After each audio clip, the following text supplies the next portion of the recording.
దేవుని నామానికి మహిమ కలుగును గాక. హల్లెలూయా, హల్లెలూయా, హల్లెలూయా. దయచేసి అందరూ లేచి నిలబడదాం. దేవుని యొక్క వాక్యాన్ని మనం చదువుదాం. పరిశుద్ధ గ్రంథములో నుండి 1 కొరింథీయులకు రాసిన పత్రిక 11వ అధ్యాయము. పరిశుద్ధ గ్రంథముల నుండి 1 కొరింథీయులకు రాసిన పత్రిక 11వ అధ్యాయము 27, 28 వచనాలు మనం చదువుతాం. 27, 28 వచనాలు. కాబట్టి ఎవడు అయోగ్యముగా ప్రభు యొక్క రొట్టెను తినును లేక ఆయన పాత్రలోనిది త్రాగును వాడు ప్రభు యొక్క శరీరమును గూర్చి రక్తమును గూర్చి అపరాధియగును. కాబట్టి ప్రతి మనుషుడు తన్ను తాను పరీక్షించుకొనవలెను.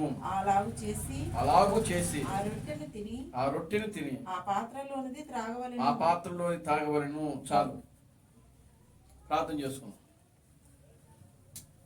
ఓ మమ్మల్ని మిక్కిలిగా ప్రేమించిన మా మంచి తండ్రి, జీవం గల దేవుడా, జీవాధిపతి, నిన్న నేడు నిరంతరము ఒకటే రీతిగా ఉన్న మా పరమ తండ్రి, నా ప్రభు అయిన బ్రహ్మ క్రీస్తు మీ పవిత్రమైన పాదాలకు వందనాలు, స్తుతులు, స్తోత్రములు స్తోత్రములు స్తోత్రములు స్తోత్రములు ప్రభువానికి స్తుతులు స్తోత్రములు చెల్లిస్తున్నాం నాయన.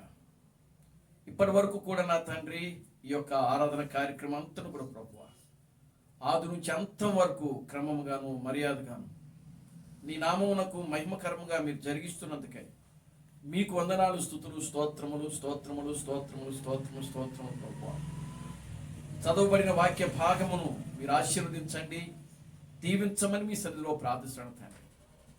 నిశ్చయముగా నాయన ఈ వాక్యమునకు నీ ఆశీర్వాదములు జత చేసి ప్రభువా నాయన మీరే మాతో మాట్లాడి మీరు మమ్మల్ని బలపరచమని మీ సన్నిధిలో ప్రార్థిస్తున్నాను తండ్రి. ప్రభు అయిన బ్రహ్మ క్రీస్తు మీకు వందనాలు, స్తుతులు, స్తోత్రము స్తోత్రము స్తోత్రము ప్రభువా. నీ వాక్యములో రాయబడింది ప్రభువా, మనుష్యుడు రొట్టె వలన మాత్రమే జీవించుడు కానీ దేవుని నోట నుండి వచ్చు ప్రతి మాట వలన జీవించునని నీ వాక్యములో రాయబడింది ప్రభువా. ఓ ఇంకనూ నీ వాక్యములో రాయబడింది ప్రభువా. ఓ నీ వాక్యము నా పాదములకు దీపము, నా త్రోవలకు వెలుగునై ఉన్నదని నీ వాక్యములో రాయబడింది ప్రభువా. ఓ ఇంకనూ నీ వాక్యములో రాయబడింది ప్రభువా. నీ వాక్యము నన్ను బ్రతికించుచున్నది నా బాధలలో, అదే నాకు నెమ్మదిని కలిగించుచున్నదని నీ వాక్యములో రాయబడింది ప్రభువా. నిశ్చయముగా నా తండ్రి ఈ మధ్యాహ్న సమయంలో చదవబడిన ఈ వాక్య భాగమును మీరు ఆశీర్వదించి దీవించండి నాయన. నీ వాక్యం ద్వారా మీరు మాతో మాట్లాడి మా ఆత్మీయ జీవితాలను బలపరచండి. నీ వాక్యము ద్వారా నాయన మీరు మాతో మాట్లాడి ప్రభువా మా ఆత్మీయ జీవితాలు సరిచేయండి ప్రభువా. ఓ నీ వాక్యము ద్వారా నాయన మీరు మాతో మాట్లాడి ప్రభువా, ఓ ఆధ్యాత్మికంగా మమ్మల్ని ముందుకు నడిపించమని మీ సన్నిధిలో ప్రార్థిస్తున్నాను తండ్రి. నీ వాక్యము ద్వారా మీరు మాతో మాట్లాడి ప్రభువా మాలో ఉన్న ప్రతి రోగములను, ప్రతి బలహీనతలను, ప్రతి చీకటి కార్యములను, దెయ్యపు కార్యములను, దురాత్మ శక్తులను ఓ మీరే బయటకు పారదోలమని మీ సన్నిధిలో ప్రార్థిస్తున్నాను తండ్రి. మీరే మమ్మల్ని బలపరిచి ముందుకు నడిపించండి. అన్ని విషయాలన్నీ కృపణ దయచేయండి. సమస్త ఘనత మహిమను మీరు తెచ్చుకోండి. జీవం కలిగిన నా ప్రభు అయిన క్రీస్తు బ్రహ్మనుని సర్వశక్తి కలిగిన నామములో ప్రార్థించి స్తుతించి వేడుకొనుచున్నాము. ఆమేన్. ఆమేన్. అందరూ కూర్చోండి.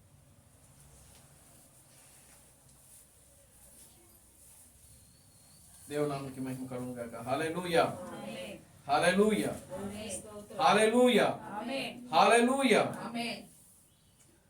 మన ప్రభువును రక్షకుడును విమోచకుడైన ప్రభు అయిన క్రీస్తు బ్రహ్మనామములో మీ అందరికీ నా వందనాలండి. అందరికీ వందనాలు.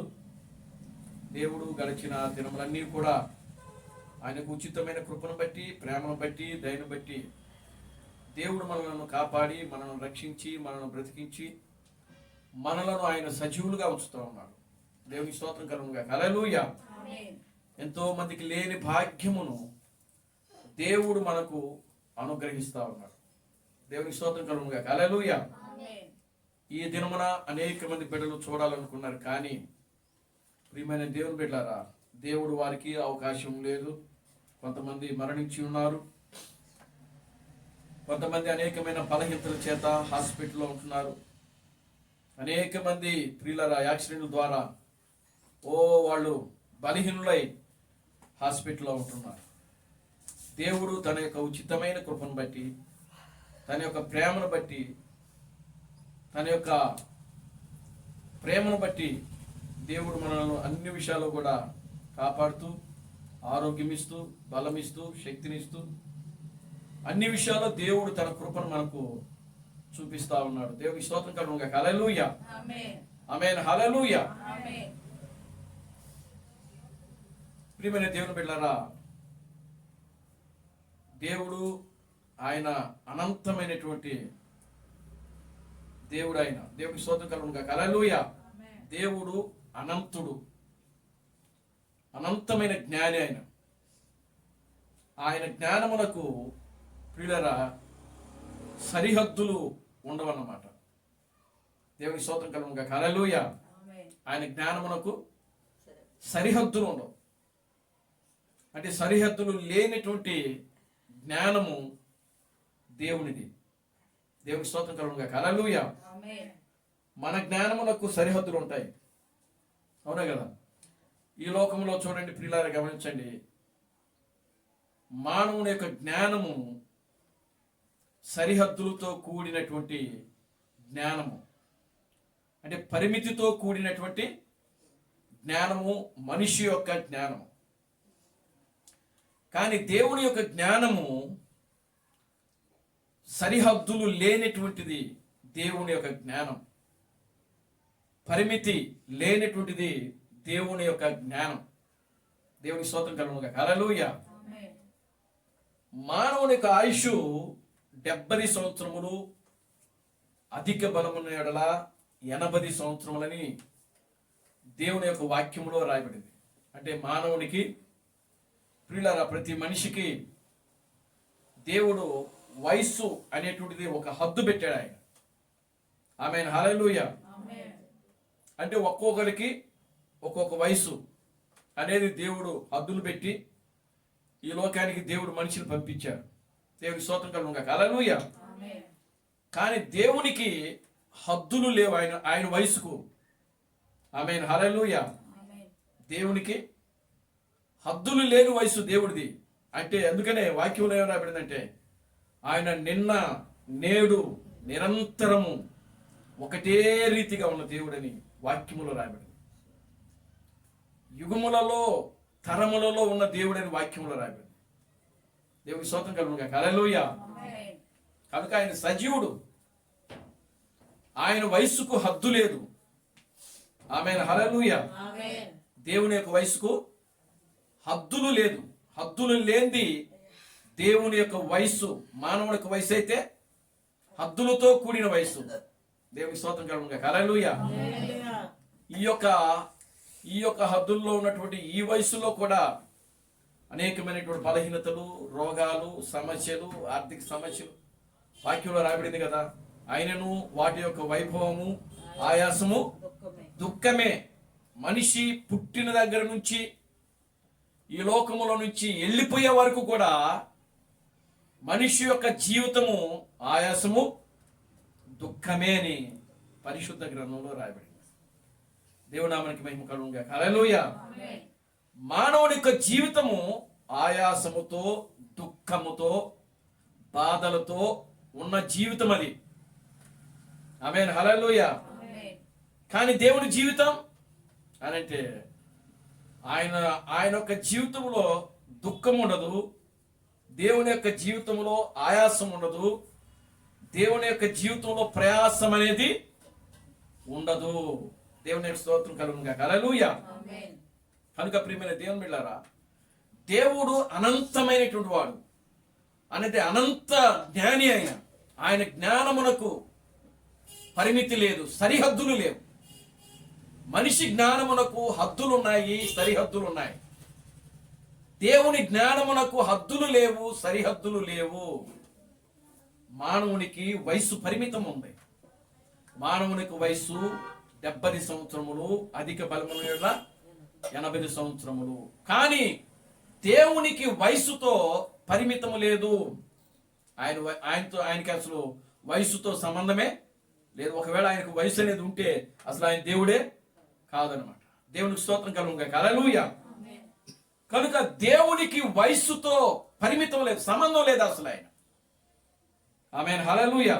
అందుకని బైబిల్లో ఆయన ఎలాంటి వాడంటే ప్రియమైన దేవుని బిడ్డలారా, యుగములలో తరములలో అంటే ఈ భూమి ఆకాశము రవంత కూడా లేనప్పుడే ఆయన ఉన్నాడు. ఈ ఖగోళ శాస్త్రము లేనప్పుడే ఆయన ఉన్నాడు. ఈ భూమి ఆకాశము లేనప్పుడు, సూర్యుడు చంద్రుడు నక్షత్రాలు ఇవి ఏవి లేనప్పుడు ఆయన ఒక్కడే ఉన్నాడని పరిశుద్ధ గ్రంథంలో రాయబడింది. దేవుని నామానికి మహిమ కలుగును గాక. Hallelujah. Glory to God. Hallelujah. కనుక ప్రియమైన దేవుని బిడ్డలారా, అటువంటి అనంతమైన జ్ఞానం కలిగిన దేవుణ్ణి, వయస్సుతో సంబంధం లేని దేవుడిని, కాలముతో సంబంధం లేని దేవుడు, మనకు మానవునికి కాలం అనేది పెట్టాడు దేవుడు. దేవుని స్తోత్రం కలుగును గాక. హల్లెలూయా. మనము ఈ లోక కాలములో మనకు కాల పరిమితి పెట్టాడు ఆయన. దేవునామానికి మహిమ కలుగును గాక. హల్లెలూయా. ఈ లోకములో కాలం అనేది ఉంది. ఆ కాలంలోనే మనకు మరలా దేవుడు కాలాన్ని పెట్టాడు. దేవునికి స్తోత్రం కలుగును గాక. హల్లెలూయా. కనుక దేవునికి కాలముతో సంబంధము లేదు ఆయనకి. దేవునామానికి మహిమ కలుగును గాక. హల్లెలూయా. దేవునికి కాలముతో సంబంధము లేదు. మనిషికి దేవుడు పగల పెట్టాడు, రాత్రి పెట్టాడు. ఆమేన్, హల్లెలూయా. పగలనగా వెలుగు, రాత్రి అనగా చీకటి. కానీ దేవునికి పగలు రాత్రి అనేది అసలు లేనే లేదు ఆయనకు. ఆయనే వాక్యంలో రాబడి, నేను లోకమునకు వెలుగునై ఉన్నానని వాక్యంలో రాబడి. దేవునామానికి మహిమ కలుగును గాక. హల్లెలూయా. ఆయన ఏమై ఉన్నాడు? లోకమునకు వెలుగై ఉన్నాడని వాక్యంలో రాబడి. కనుక ఆయనే వెలుగై ఉన్నప్పుడు ఆయనకు పగలనేది రాత్రి అనేది ఇక ఉండనే. మానవుడి జీవితానికి ఉంటుంది. పగలు పనిచేస్తాడు మానవుడు, రాత్రి విశ్రాంతి తీసుకుంటాడు మానవుడు. దేవునామానికి మహిమ కలుగును గాక. హల్లెలూయా. కానీ పగలు రాత్రి లేని దేవుడు, ఆయన నిత్యము ఒకే రీతిగా ఉన్న దేవుడు ఆయన. దేవునామానికి మహిమ కలుగును గాక. హల్లెలూయా. నిత్యం ఎలా ఉన్నాడు ఆయన? ఒకే రీతిగా, ఏకరీతిగా ఉన్నాడు, ఒకటే రీతిగా ఉన్నాడు ఆయన. కాలము లేని దేవుడు, వయస్సుతో సంబంధం లేని దేవుడు, జ్ఞానముతో సరిహద్దులు లేని దేవుడు. అటువంటి ఒక గొప్ప దేవుని ఈ రోజున మనము కలిగి దేవుని స్తుతిస్తున్నాము, దేవుని గణపరుస్తున్నాము, దేవుణ్ణి మహిమపరుస్తున్నాము. దేవునామానికి మహిమ కలుగును గాక. హల్లెలూయా. కనుక అటువంటి దేవుని దగ్గర మనము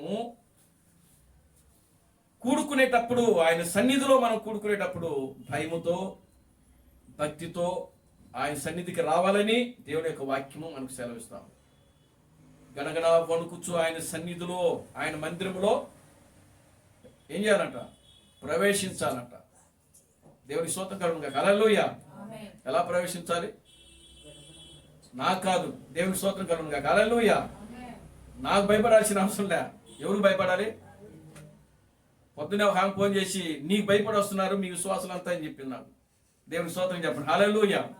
నాకు భయపడి వస్తున్నారంట. మీరు ఎవరు భయపడుతున్నారు? నాకా లేకపోతే దేవుడికా? నాకు భయపడితే మీరు ఎవరు రావద్దు అసలు ఇక్కడికి. దేవుని స్తోత్రం కలుగును గాక. హల్లెలూయా. ఎందుకనంటే మనం భయపడాల్సింది దేవునికి. ఎవరికమ్మా? దేవునికి భయపడాలి, దేవునికి లోబడాలి, దేవునికి వినయము విధేయత చూపిస్తాలి, దేవుని గౌరవించాలి మనం. దేవుని స్తోత్రం కలుగును గాక. హల్లెలూయా. నిన్ను సృష్టించిన వాడు నీకు భర్త అయి ఉన్నాడని వాక్యములో రాయబడింది. కనుక మన దేవుడు మనకు భర్త, మన సహోదరుడు అన్నీ కూడా మన దేవుడే. కనుక మనం పూర్తిగా ఎవరికి లోబడాలి అని అంటే దేవునికి లోబడాలి, దేవునికి భయపడాలి, మనం దేవునికి వినయము విధేయత చూపించాలి, దేవుని గౌరవించాలి, మనం దేవుని ప్రేమించాలి. మన జీవితంలో ఎన్ని శ్రమలు వచ్చినా, ఎన్ని కష్టాలు వచ్చినా, ఎన్ని శోధనలు వచ్చినా, ఎన్ని ఇరుకులు ఇబ్బందులు వచ్చినా ప్రియులారా, మనము మన జీవితంలో దేవునికి భయపడుతూ, దేవుని వాక్యాన్ని గౌరవిస్తూ, దేవుని వాక్యాన్ని ప్రేమిస్తూ, దేవుని వాక్యానికి లోబడుతూ మన ఆత్మీయ జీవితంలో ముందుకు సాగుతా ఉన్నారు. దేవుని స్తోత్రం కలుగును గాక. హల్లెలూయా. భయపెట్టి మందిరానికి రప్పించుకునే పాస్టర్లు ఉన్నారు, అది వేరే విషయం. కానీ మనం ఇక్కడ స్వతంత్రులము. మనం ఎవరికి ఇక్కడ బానిసలము కాదు. మనమే బానిసలం, మన శరీరానికి మనమే బానిసలం. దేవుని స్తోత్రం కలుగును గాక. హల్లెలూయా. అందుకని దేవుడు ఏం చెప్తున్నాడంటే, మీ శరీరమును జయించమన్నాడు ఆయన. నిన్ను నీవు జయించుకోమని వాక్యంలో రాయి. దేవుని స్తోత్రం కలుగును గాక. హల్లెలూయా. నిన్ను నీవు జయించుకోవాలి, నీ శరీరాన్ని జయించాలి, నీ నేత్రాశలు జయించాలి. ఏమండి, శరీరాశులు, నేత్రాశులు, జీవపు డమ్మమును మనం ఏం చేయాలి? జయించాలి. ఈ లోకంలో మనకి ఎన్ని ఆస్తులు ఉన్నా, ఎంత సంపాదన ఉన్నా, ఎంత డబ్బున్నా, ఏమున్నా కూడా ప్రియులారా, అవి ఏవి కూడా మన జీవితాన్ని బాగుపరచలేవు, మన జీవితాన్ని స్వస్థపరచలేవు, మన జీవితాన్ని ఆత్మీయ జీవితంలో ముందుకు తీసుకుని వెళ్ళలేవు. కానీ దేవుని యొక్క వాక్యం మాత్రమే మనల్ని స్వస్థపరిచేది. దేవుని యొక్క వాక్యం మాత్రమే మన ఆత్మీయ జీవితాలను ముందుకు నడిపించేది. కనుక అటువంటి దేవుణ్ణి మనం కలిగి ఉన్నాం కనుక సంపూర్ణంగా దేవునికి లోబడి, దేవునికి వినయము విధేయత చూపిస్తూ, దేవుని గౌరవిస్తూ, దేవుని ప్రేమిస్తూ ప్రియులారా, మన ఆత్మీయ జీవితంలో మనం ముందుకు సాగుదాం. దేవుని నామానికి మహిమ కలుగును గాక. హల్లెలూయా. చూడండి, ఈ చదవబడిన చిన్న వాక్యాన్ని మనం చూద్దాం. పరిశుద్ధ గ్రంథంలో నుండి మొదటి కొరింథీయులకు రాసిన పత్రిక 11వ అధ్యాయము 27-28 వచనాలు మనం చదువుతాం. పరిశుద్ధ గ్రంథంలో నుండి మొదటి కొరింథీయులకు రాసిన పత్రిక 11వ అధ్యాయము 27-28 వచనాలు. కాబట్టి ఎవడు అయోగ్యముగా ప్రభు యొక్క రొట్టెను తినునో లేక ఆయన పాత్రలోని తాగునో వాడు ప్రభు యొక్క శరీరమును గూర్చి రక్తమును గూర్చి అపరాధియగును. కాబట్టి ప్రతి మనుషుడు తన్ను తాను పరీక్షించుకొనవలెను. అలాగు చేసి ఆ రొట్టెను తిని ఆ పాత్రలోనిది తాగవలెను. దేవుని నామానికి మహిమ కలుగును గాక. హల్లెలూయా. చూడండి, ఇక్కడ పౌలు మాట్లాడుతూ, ఇది ఈ మధ్యాహ్న సమయంలో మనం ధ్యానం చేయబోయేటువంటి అంశం ఏంటంటే, నిన్ను నీవు పరీక్షించుకొనవలెను. నిన్ను నీవు పరీక్షించుకొను. గత వారంలో నిన్ను నీవు జయించుకొనుము అనే సందేశం ఇచ్చా. తర్వాత రెండవ సందేశము నిన్ను నీవు తగ్గించుకొనుము. ఇప్పుడు నిన్ను నీవు పరీక్షించుకొనుము. దేవుని నామానికి మహిమ కలుగును గాక. హల్లెలూయా. నిన్ను నీవు పరీక్షించు. ఈ మాటలో చూడండి, ప్రియమైన దేవుని బిడ్డలారా, అపోస్తుడైన పౌలు కొరింథీ సంఘములో ఆయన ప్రభురాత్రి భోజనం ఇస్తూ, ప్రియులారా గమనించండి, ఆయన ఈ మాటలు చెప్తున్నాడు. ఏమని చెప్తున్నాడు అంటే 22 నుంచి మనం చదివితే కొన్ని వాక్యాలు అక్కడ మనకు రాయబడుతున్నాయి. 23వ వచనం నుంచి, నేను మీకు అప్పగించిన దానిని ప్రభువు వలన పొంది తిని తాను అప్పగింపబడిన రాత్రి ఒక రొట్టెను ఎత్తుకొని కృతజ్ఞతాస్తుతులు చెల్లించి దానిని విరిచి, ఇది మీ కొరకైన నా శరీరము, నన్ను జ్ఞాపకము చేసుకొనుటకై దీనిని చేయడని చెప్పెను.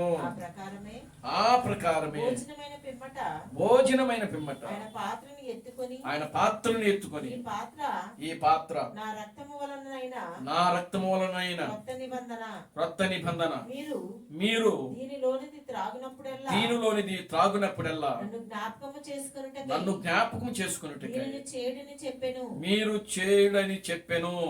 చాలండి. దేవునికి స్తోత్రం కలుగును గాక. హల్లెలూయా. చూడండి, ఇది ప్రభు యొక్క రాత్రి భోజనం గురించి మాట్లాడుతున్నాడు ఇక్కడ. ప్రభు రాత్రి భోజనం.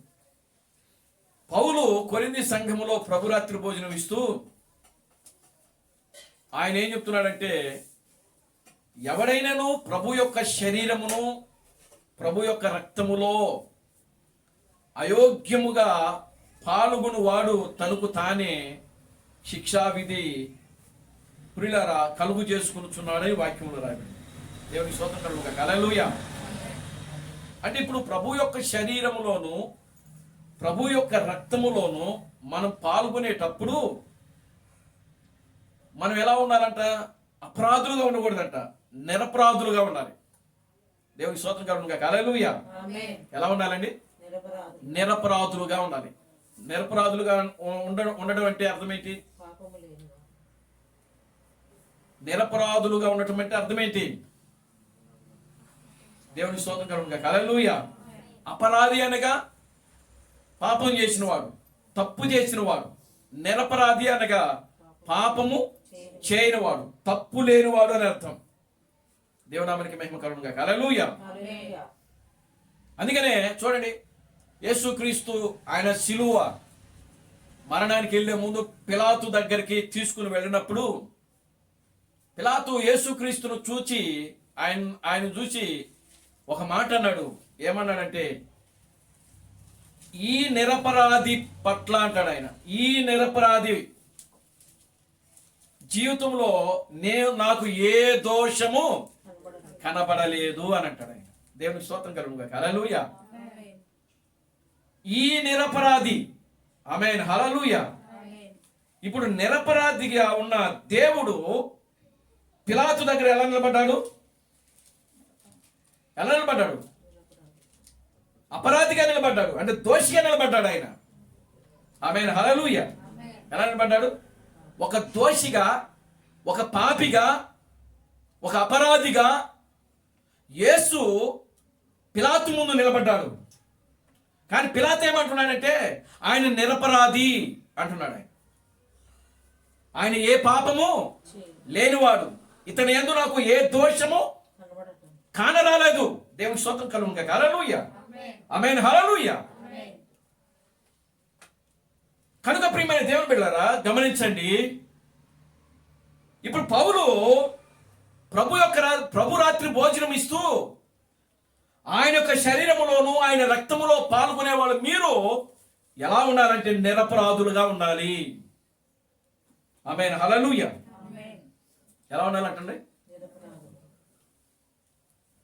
కనుక ఇప్పుడు క్రైస్తవులందరూ కూడా ప్రభురాత్రి భోజనంలో పాల్గొంటున్నారు.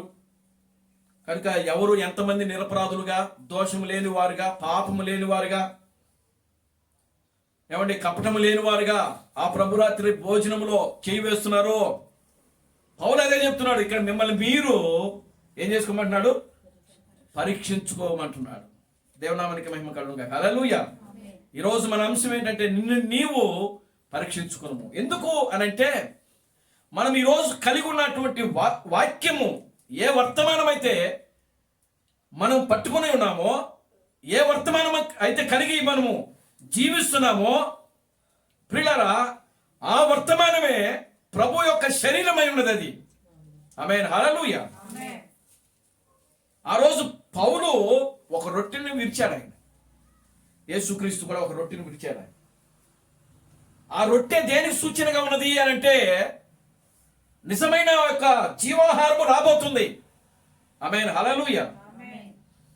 యేసుక్రీస్తు 12 మంది శిష్యులకు ఆయన రొట్టె ద్రాక్షారసము విరచి వాళ్ళకి ఇచ్చాడు. ఇది నా శరీరము, ఇది నా రక్తం అని చెప్పి వాళ్ళకి ఇచ్చాడు.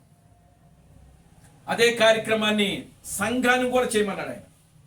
నేను వచ్చు పర్యంత వరకు కూడా మీరు ఈ కార్యక్రమాన్ని చేయండి అని చెప్పాడు. నిజంగా ప్రియులారా గమనించండి, వాళ్ళు ఈరోజు యేసుక్రీస్తు విరిచినటువంటి ఆ రొట్టెలో కానీ, పౌలు విరిచినటువంటి ఆ రొట్టెలో కానీ ఏ మాత్రము జీవం లేదు. దేవుని స్తోత్రం కలుగును గాక. హల్లెలూయా. ఏమాత్రము జీవము లేదు. అది కేవలం సంఘానికి దేవుడు ఆ రోజు ఒక ఛాయగా నీడగా ప్రియులరా వాళ్ళకు అనుగ్రహించారు. దేవునికి స్తోత్రం కలుగును గాక. హల్లెలూయా, ఆమేన్, హల్లెలూయా. దానికి ముందు మనం గమనిస్తే పాత నిబంధనలో దేవుడు పస్కా బలిని చేయమన్నాడు. పస్కా పండుగ. ఏ పండుగ? పస్కా పండుగ. దేవుడు మనకి మహిమ కలుగును గాక. హల్లెలూయా. ఆ పస్కాని ఎప్పుడు ఆచరించారు వాళ్ళు అని అంటే ఏప్రిల్ నెల 14వ తారీఖున ప్రియులారా వాళ్ళ పస్కా పండుగను ఆచరించారు యూదులు. అది యూదుల యొక్క క్రమం కనుక వాళ్ళు ఆ పస్కాను ఆచరించినప్పుడు ఒక రాత్రి సమయంలో గొర్రె పిల్లను వధించి దాని మాంసమును కాల్చి ఆ రాత్రి అంతా గొర్రె పిల్ల యొక్క మాంసమును వాళ్ళు తినేవాడు. అది పస్కా. ఆ పస్కానే ఇప్పుడు దేవుడు సంఘములో దానికే ఏం పేరు పెట్టాడంటే ప్రభురాత్రి భోజనం అని పెట్టాడు ఆయన. దేవుని స్తోత్రం కలుగును గాక. హల్లెలూయా. యూదులు ఆచరించినటువంటి ఆ పస్కా పండుగనే కొత్త నిబంధనలో దేవుడు దానిని ఏమని పిలుస్తున్నాడు అంటే ప్రభురాత్రి భోజనము అని పిలిచాడు. ప్రభురాత్రి భోజనాన్ని రాత్రే ఇవ్వాలి కానీ పగలివ్వకూడదు. యేసుక్రీస్తు రాత్రి ఇచ్చినట్లు వాక్యంలో రాయబడింది. పౌలు రాత్రి ఇచ్చినట్లుగా వాక్యంలో రాయబడింది ఇక్కడ. కనుక ఈనాటి క్రైస్తవ సంఘం అంతా కూడా పగలిస్తున్నారు. అది వాక్యానుసారం కాదు. దేవుని నామానికి మహిమ కలుగును గాక. హల్లెలూయా. కనుక చూడండి ప్రియులారా, గమనించండి. ఈ రోజున దేవుడు పాత నిబంధనలో ఏ పస్కానైతే ఆచరించమన్నాడో ఆ పస్కానే కొత్త నిబంధన సంఘానికి ప్రభురాత్రి భోజనముగా ఇచ్చాడు. ఎందుకు ప్రభురాత్రి భోజనము ఇస్తున్నాడు అంటే అదొక ఆ రొట్టె ఆయనకి శరీరముగా ఆయన తనను తాను పోల్చుకున్నాడు ఆయన యేసుక్రీస్తు. చూడండి, అదేవిధంగా ఆ యొక్క ద్రాక్షారసమును ఆయన రక్తముగా ఆయన పోల్చుకున్నాడు ఆయన. దేవుని నామానికి మహిమ కలుగును గాక. హల్లెలూయా. ఆయన ఇస్తూ 12 మంది శిష్యుల్లో కూడా ఆయన ఇస్తూ యేసుక్రీస్తు ఇస్తూ మిమ్మల్ని మీరు పరీక్షించుకోండి అని చెప్పాడు ఆయన. దేవుని నామానికి మహిమ కలుగును గాక. హల్లెలూయా. చూడండి, పౌలు కూడా అదే మాట చెప్తున్నాడు. ఏమంటున్నాడు అని అంటే మిమ్మల్ని మీరు ఏం చేసుకోమంటున్నాడు ఆయన. చూడండి, ఆ వాక్యాన్ని మాట చదవండి. 27వ వచనం. కాబట్టి ఎవడు అయోగ్యముగా ప్రభు యొక్క రొట్టెను తినునో లేక ఆయన పాత్రలోని త్రాగునో వాడు ప్రభు యొక్క శరీరమును గూర్చియు రక్తమును గూర్చియు అపరాధి అగును. కాబట్టి ప్రతి మనుష్యుడు తనను తాను పరీక్షించుకొనవలెను. దేవుని నామానికి మహిమ కలుగును గాక. హల్లెలూయా. అంటే ప్రభు యొక్క శరీరమును ప్రభు యొక్క రక్తమును ఎవరైతే అయోగ్యముగా ముట్టుకుంటాడో వాడు ప్రభు యొక్క దృష్టిలో ఏమవుతాడంట? నిరపరాధి అవుతాడంట. అపరాధి అవుతాడు. క్షమించండి, ఏమవుతాడండి? అపరాధి అవుతాడు. అయోగ్యముగా ఎవరైతే ముట్టుకుంటారో మనకు కావాల్సింది ఈ పాయింట్. అయోగ్యముగా ఎవరైతే ప్రభు యొక్క శరీరములోను ప్రభు యొక్క రక్తములోను ఎవరైతే అయోగ్యముగా దానిని ముట్టుకుంటారో తింటారో తాగుతారో వాళ్ళు ప్రభు దృష్టికి ఎలా ఉంటారంటే అపరాధులుగానంటే పాపము చేసిన వారుగా. కనుక ఇప్పుడు చూడండి, ఆయన యొక్క శరీరమును ఆయన యొక్క రక్తమును తిని తాగే ముందు పౌలు ఏమంటున్నాడంటే మిమ్మల్ని మీరు ఏం చేసుకోమంటున్నాడంటే పరీక్షించుకోండి. దేవుడి నామానికి మహిమ కలుగును గాక. హల్లెలూయా. చూడండి, కింద చదవండి. కూర్చో ఆ వాక్యాన్ని మీరు కింద చదవండి. 29 నుంచి చదవండి. ప్రభు శరీరమని వివేచింపక తిని త్రాగువాడు తనకు శిక్షావిధి కలుగుటకే తిని త్రాగుచున్నాడు. ఇందువలననే మీలో అనేకులు బలహీనులను రోగులనై ఉన్నారని చాలా మంది నిద్రించుచున్నారు. చాలండి. దేవునికి స్తోత్రం కలుగును గాక. హల్లెలూయా. చూడండి, ఇప్పుడు వాస్తవంగా నిజంగా చెప్పాలంటే ఈ యొక్క ప్రభురాత్రి భోజనములో ఆయన యొక్క రక్తములో ప్రభు ఆ రొట్టెను ఆ ద్రాక్ష రసమును ఎవరైతే ప్రియులారా పాపము లేనివాడు, ఏ దోషము లేనివాడు, ఏ నేరము లేనివాడు, ఆ ప్రభు యొక్క శరీరములో ఆయన యొక్క రక్తములో మనం చేవేసినప్పుడు మనకు ఏ శిక్ష కూడా ఉండదని వాక్యం చెప్తున్నాడు. ఆమేన్, హల్లెలూయా. ఏం చెప్తుందండి? ఏ శిక్ష కూడా ఉండదంట. దేవుని నామానికి మహిమ కలుగునుగాక. హల్లెలూయా. ఎవరైతే అయోగ్యంగా ముట్టుకుంటాడో వాడికి ఏం కలుగుద్ది? శిక్షా విధి, అంటే శిక్షకు విధిగా కారకుడు అవుతాడు అతను. దేవుని నామానికి మహిమ కలుగునుగాక. హల్లెలూయా. రెండవది ఏమంటున్నారు ఇక్కడ? ఇందువలననే మీలో అనేకులు బలహీనులు అవుతున్నారు. ఏమండి, ఎలా అవుతున్నారట? బలహీనులు అయిపోతున్నారు. ఎందుకు బలహీనులు అవుతున్నారు అని అంటే, ప్రభు యొక్క శరీరములోను ప్రభు యొక్క రక్తములో వాళ్ళు ఎలా పాల్గొంటున్నారని అంటే అయోగ్యులుగా పాల్గొంటున్నారు. పాపము చేస్తూ, పాపం అంటే ప్రియులారా గమనించు, పాపం అంటే ఏదో మనం చేయాల్సిన అవసరం లేదు. అబద్ధములాడుతూ, అబద్ధాలు, సిగరెట్లు, బీడీలు, మందు, ఇవన్నీ పాపముల యొక్క కార్యాలే. ఇవన్నీ చేస్తూ, అబద్ధాలు చేస్తూ, మోసం చేస్తూ ప్రియులారా ప్రభు యొక్క శరీరములో ప్రభు యొక్క రక్తములో మనం చేయి వేస్తే రోగాలు కాక ఇంకేమొస్తాయి? మనకు బలహీనం అయిపోతాం. దేవుడానికి మహిమ కలుగునుగాక. హల్లెలూయా. ఇంకేమంటున్నాడు? బలహీనులను రోగులనై ఉన్నారు, చాలా మంది నిద్రించుచున్నారు. నిద్రిస్తున్నారు అంటే అర్థం ఏంటంటే మరణిస్తున్నారు అని అర్థం. అంటే యేసుక్రీస్తు అసలు రక్తము కార్చింది దేనికి అని అంటే, ఆయన రక్తము ద్వారా మనలను నీతిమంతులుగాను పరిశుద్ధులుగాను, మనలో ఉన్నటువంటి మరణం ఏదైతే ఉందో ఆ మరణమును తీసివేయడానికే యేసుక్రీస్తు ప్రియులారా తన యొక్క రక్తాన్ని కాచాడు, చనిపోయాడు, సమాధి చేయబడ్డాడు, తన రక్తాన్ని కాచాడు. ఆయన మన సంఘానికి ఆయన శరీరం ఇచ్చాడు, ఆయన రక్తాన్ని ఇచ్చాడు. నేను వచ్చు పర్యంతం వరకు ఇది మీరు చేయండి, తినండి, తాగండి అని చెప్పాడు. కానీ ఆ యొక్క ప్రభురాత్రి భోజనంలో ఈనాటి క్రైస్తవ సంఘము ఎలా పాల్గొంటుందని అంటే అపరాధులుగా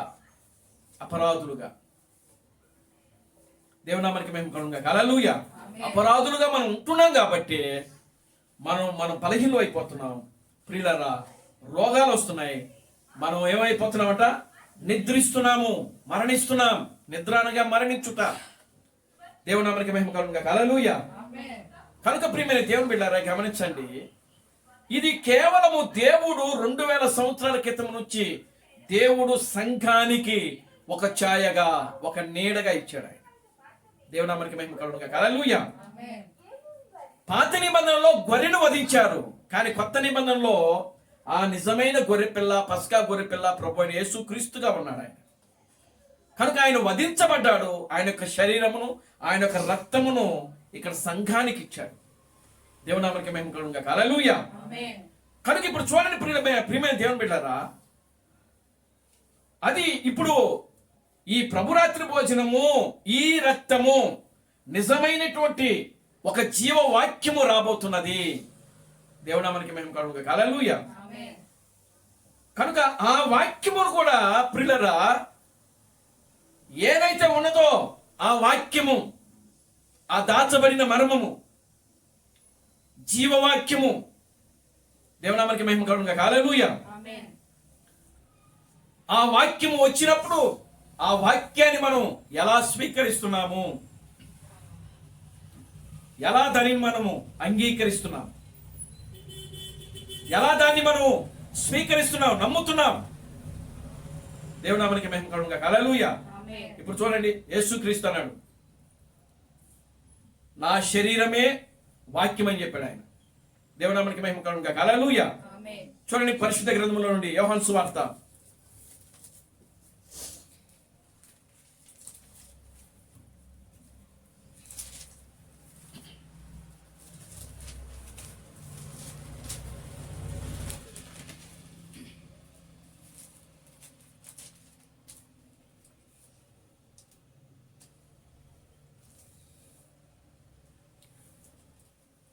దేవుడి నామానికి మహిమ కలుగును గాక. హల్లెలూయా. ఆమేన్.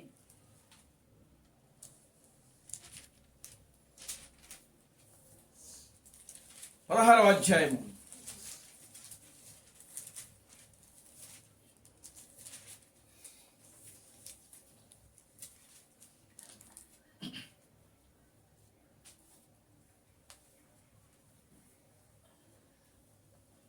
మొదటి నుంచి మనం చదువుదాం.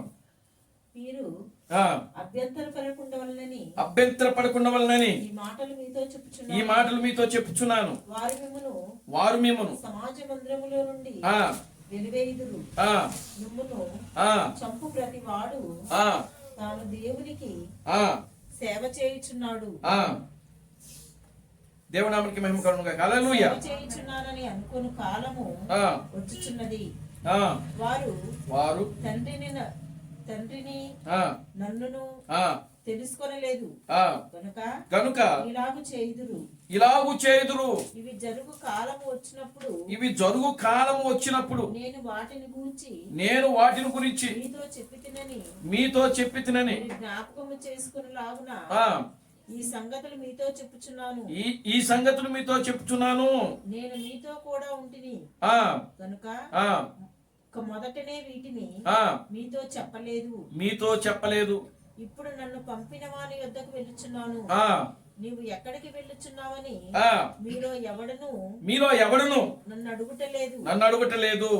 కానీ నేను ఈ సంగతులు మీతో చెప్పినందున మీ హృదయము దుఃఖముతో నిండి ఉన్నది. అయితే నేను మీతో సత్యము చెప్తున్నాను. నేను వెళ్ళిపోవటం వలన మీకు ప్రయోజనకరము. నేను ఎల్లని ఎడల ఆదరణకర్త మీ యొద్దకు రాడు. నేను వెళ్ళిన ఎడల ఆయనను మీ యొద్దకు పంపుదును. ఆయన వచ్చి పాపమును గూర్చి నీతిని గూర్చి తీర్పును గూర్చి లోకమును ఒప్పుకొని చేయును. లోకులు నా యందు విశ్వాసం ఉంచలేదు గనుక పాపమును గూర్చి వెళ్ళుట వలన మీరు ఇక నన్ను చూడరు. కనుక నీతిని గూర్చి ఈ లోకాధికారి తీర్పు పొంది ఉన్నాడు గనుక తీర్పును గూర్చి ఒప్పింప చేయును. నేను మీతో చెప్పవలసిన ఇంకను అనేక సంగతులు కలవు. కానీ ఇప్పుడు మీరు వాటిని సహింపలేరు. అయితే ఆయన అనగా సత్యస్వరూపి అయిన ఆత్మ వచ్చినప్పుడు మిమ్మును సర్వసత్యములోనికి నడిపించును. ఆయన తనంతట తాను ఏమీ బోధింపక వేటిని వినునో వాటిని బోధించి సంభవింపబో సంగతులను మీకు తెలియచేయును. చాలండి. దేవుని నామానికి మహిమ కలుగును గాక. హల్లెలూయా. కనుక ఇప్పుడు యేసుక్రీస్తు ఆయన వెళ్ళిపోయేటువంటి ఆ సమయము, ఆ గడియ ఆసన్నమైనప్పుడు ఆయన ఏమంటున్నాడంటే, ప్రియమైన దేవుని బిడ్డలారా, ఇదిగో నేను వెళ్ళిపోయిన తర్వాత ఆదరణకర్త వస్తాడు. దేవుని నామానికి మహిమ కలుగును గాక. హల్లెలూయా. ఆదరణకర్త వచ్చి ఏం చేస్తాడంటే ఆయన సర్వసత్యములో నడిపిస్తాడు. తనంతట తాను ఏమీ బోధింపక వేటిని వినునో వాటిని సంభవింపబో సంగతులను మీకు తెలియజేస్తాడు. దేవునామానికి మహిమ కలుగును గాక. హల్లెలూయా. కనుక ఇప్పుడు చూడండి, ఆ పరిశుద్ధాత్మ వచ్చినప్పుడు, దేవుని యొక్క పరిశుద్ధాత్మ వచ్చినప్పుడు ఆ పరిశుద్ధాత్మ ద్వారా మనకు అనేకమైన సంగతులు తెలియజేయబడతాయి, బయలుపరచబడతాయి అని వాక్యంలో రాయబడింది. దేవునామానికి మహిమ కలుగును గాక. హల్లెలూయా. పరిశుద్ధాత్ముడు అనగా ఆదరణకర్త, తండ్రి నా నామములో పంపబోవు పరిశుద్ధాత్ముడు.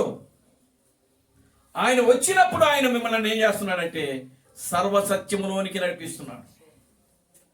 కనుక ప్రియమైన దేవుని బిడ్డలారా, దేవుడు ఆయన పాత నిబంధనలో పస్కాగా బయలుపరుచుకుంటున్నాడు. ఒక గొర్రె పిల్లగానే వధించబడ్డాడు.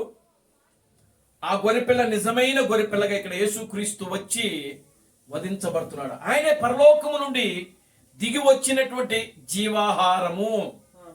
దేవునామానికి మహిమ కలుగును గాక. హల్లెలూయా. చూడండి, వాక్యంలో నుంచి మనం చదువుతాం. యోహాను సువార్త 6వ అధ్యాయం, యోహాను సువార్త 6వ అధ్యాయము 52వ వచనం నుంచి మనం చదువుతాం. 52 నుంచి 6వ అధ్యాయము 52వ వచనం. యూదులు ఈయన తన శరీరమును ఎలాగూ తిననీయగలడని ఒకరితో ఒకడు వాదించుకుని, కావున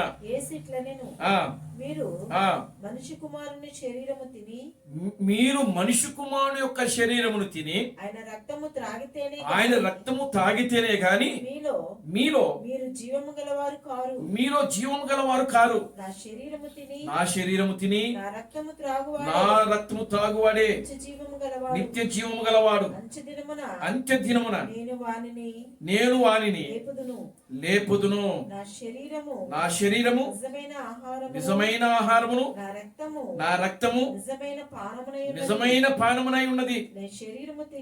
నా శరీరము తిని నా రక్తము త్రాగువాడు నా యందును నేను వాని యందును నిలిచియుందుము.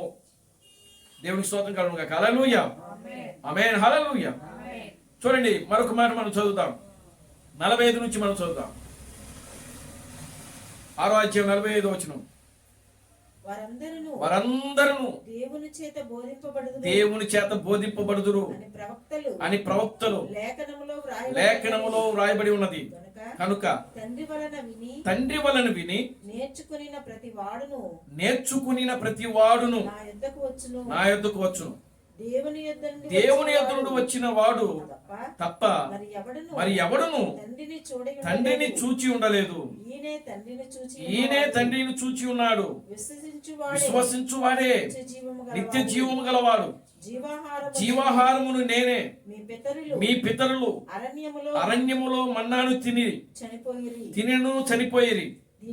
దీనిని తినువాడు చావకుండునట్లు పరలోకము నుండి దిగి వచ్చిన ఆహారం ఇదే. పరలోకము నుండి దిగి వచ్చిన జీవాహారమును నేనే. ఎవడైనాను ఈ ఆహారమును భుజించితేనే వాడు ఎల్లప్పుడూ జీవించును.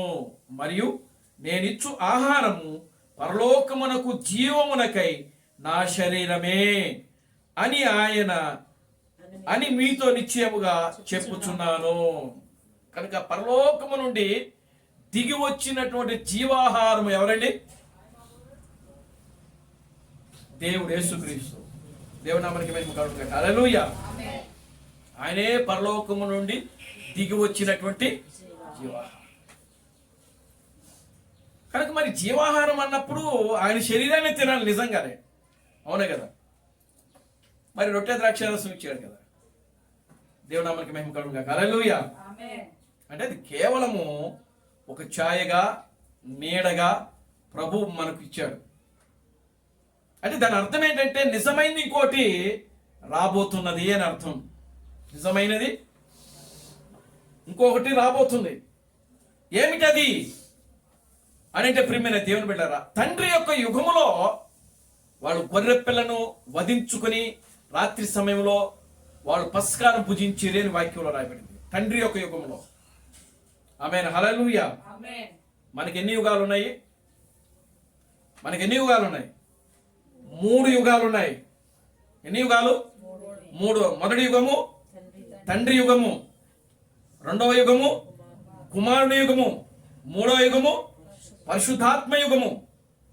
తండ్రి యుగం అంటే అర్థం ఏంటి? దేవుడు అందరికంటే పైన ఉన్నాడు అని అర్థం. తండ్రి యుగం అంటే దేవుడు అగ్నిస్తంభం గాను మేఘస్తంభం గాను అందరికంటే పైన ఉన్నాడని అర్థము తండ్రి యుగము అని అంటే. కుమారుడు యుగము అని అంటే దేవుడు శరీరధారిగా మన మధ్యలోకి వచ్చాడు. అది కుమారుడు యొక్క యుగము. అగ్నిస్తంభమైన దేవుడు, మేఘస్తంభమైన దేవుడు, అందరికంటే పైన దేవుడు, ఎవరు సమీపింపరాని తేజస్సులో ఉన్న దేవుడు, మరణము లేని దేవుడు. దేవునామానికి మహిమ కలుగును గాక. హల్లెలూయా. అందుకే మీకు స్టార్టింగ్ లోనే చెప్పా, ఆయన మరణము లేని దేవుడు, ఆయన కాలము లేని దేవుడు, సరిహద్దులు లేని దేవుడు, సరిహద్దులు లేని దేవుడు, కాలము లేని దేవుడు, మరణము లేని దేవుడు. ఇప్పుడు ఎక్కడికి వచ్చాడంటే కాలములోకి వచ్చాడు. దేవునికి స్తోత్రం చెప్పండి, హల్లెలూయా. కాలములోకి అంటే కుమారుని యొక్క యుగం అని అర్థం. అది అంటే ఆయన ఎక్కడికి వచ్చాడు? ఇప్పుడు కాలంలోకి వచ్చాడు. అంటే ఆయన తనను తాను తగ్గించుకుని రిక్తునిగా చేసుకుని ఒక కాలం యొక్క పరిమితిని పెట్టుకొని వయస్సును పెట్టుకొని ఈ లోకానికి వచ్చాడు ఆయన. దేవునికి స్తోత్రం చెప్పండి, హల్లెలూయా. అర్థమవుతుందండి? ఆమేన్, హల్లెలూయా. కాలము లేని దేవుడు, మరణము లేని దేవుడు. ఇప్పుడు ఆయన ఎక్కడికి వచ్చాడు? కాలములోకి వచ్చాడు. దేవునామానికి మహిమ కలుగును గాక, హల్లెలూయా. ఎలా వచ్చాడు? మానవుడిగా వచ్చాడు. ఎక్కడి నుంచి వచ్చాడు? పరలోకము నుండి దిగి వచ్చిన జీవాహారముని నేనే, నన్ను తినువాడే నిత్య జీవమునకు వారసుడు. దేవునామానికి మహిమ కలుగును గాక, హల్లెలూయా. అసలైనటువంటి ఆహారం ఒకటి రాబోతుందని చెప్తున్నాడు ఆయన. అసలైనటువంటి జీవాహారం రాబోతుంది. ఆ జీవాహారమును తిని త్రాగువాడు ఎవరో వాడే నిత్య జీవము గలవాడు, వాడే పరలోకానికి వెళ్తాడు. దేవునామానికి మహిమ కలుగును గాక, హల్లెలూయా. కనుక ప్రియమైన దేవుని బిడ్డలారా, ఆయన శరీరము, ఈ నా శరీరమును నా రక్తమును తిని త్రాగువాడే. కనుక ఇప్పుడు ఆయన శరీరం అంటే ఏమిటి? రక్తమాంసాలతో కూడింది కాదు. నిజంగా దాని గురించి చెప్పలేదు ఆయన. ఆమేన్, హల్లెలూయా. ఆ రక్తమాంసాలతో కూడిన శరీరం అంతా ఏమైంది? దున్నబడింది. మాంసు ముద్దలాగా యెరూషలేము వీధుల్లో పడింది. రక్తము ఏరులై పారింది యెరూషలేము యొక్క వీధుల్లో. ఆమేన్, హల్లెలూయా. ఆ రక్తము కాదు. నిజంగా మాంసము రక్తము అంటే అది కాదు. నిజమైనటువంటి ఆయన శరీరము ఏమిటి అని అంటే దేవుని యొక్క వాక్యమే. ఆమేన్, హల్లెలూయా. నిజముగా ఆయన యొక్క శరీరము ఏమిటి అని గమనిస్తే ప్రియులారా, వాక్యమే ఆయన శరీరం. చూడండి, యోహాను సువార్త, అదే మనం చెప్పింది 1వ అధ్యాయము. యోహాను సువార్త 1వ అధ్యాయము పరిశుద్ధ గ్రంథములో నుండి. ఆదియందు వాక్యముండెను, ఆదియందు వాక్యముండెను, వాక్యము దేవుని యొద్ద ఉండెను, వాక్యము దేవుని యొద్ద ఉండెను, వాక్యము దేవుడై ఉండెను, వాక్యము దేవుడై ఉండెను, ఆయన ఆదియందు దేవుని యొద్ద ఉండెను, దేవుని యొద్ద ఉండెను, సమస్తమును ఆయన మూలముగా కలిగెను, కలిగి ఉన్నది ఏదియు ఆయన లేకుండా కలగలేదు, ఆయనలో జీవము ఉండెను, ఆ జీవము మనుషులకు వెలుగై ఉండెను, ఆ వెలుగు చీకటిలో ప్రకాశించుచున్నది గాని చీకటి దానిని గ్రహించుకుండెను. చదవండి. దేవుని యొద్ద నుండి పంపబడిన ఒక మనుషుడు ఉండెను, అతని పేరు యోహాను. అతని మూలముగా అందరూ విశ్వసించున్నట్లు అతడు ఆ వెలుగును గూర్చి సాక్ష్యమిచ్చుటకు సాక్షిగా వచ్చెను. అతడు ఆ వెలుగై ఉండలేదు, కానీ ఆ వెలుగును గూర్చి సాక్ష్యమిచ్చుటకు అతడు వచ్చెను.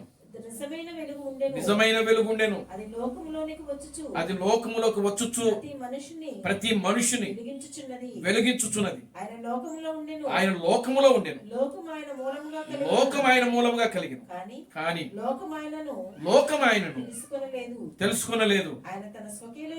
ఆయన తన స్వకీయుల వద్దకు వచ్చెను, ఆయన స్వకీయులు ఆయనను అంగీకరింపలేదు. తనను ఎందరు అంగీకరించురో వారందరికీ, అనగా తన నామమందు విశ్వాసముంచు వారికి దేవుని పిల్లలగుటకు ఆయన అధికారం అనుగ్రహించెను. వారు దేవుని వలన పుట్టిన వారే కాని రక్తం వలనైనను శరీరేచ్ఛల వలనైనను మనుషులేచ్ఛల వలనైనను పుట్టినవారు కారు. ఆ వాక్యము శరీరధారి అయి కృపా సత్య సంపూర్ణుడుగా మన మధ్య నివసించెను.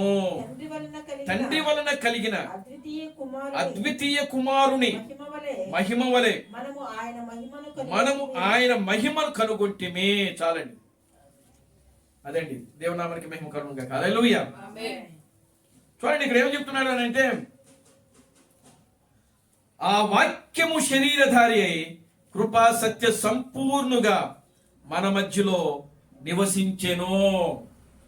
కనుక యేసు రక్తమాంసములతో కూడా వచ్చాడు భూమి మీదకి. ఆమేన్, హల్లెలూయా. కనుక ఆ దాన్ని ఆయన ఏమంటున్నాడు? వాక్యము అని అంటున్నాడు ఆయన. ఆమేన్, హల్లెలూయా. అంటే ఆ రక్తమాంసములతో కూడినటువంటి శరీరమే వాక్యం అంటున్నాడు ఆయన.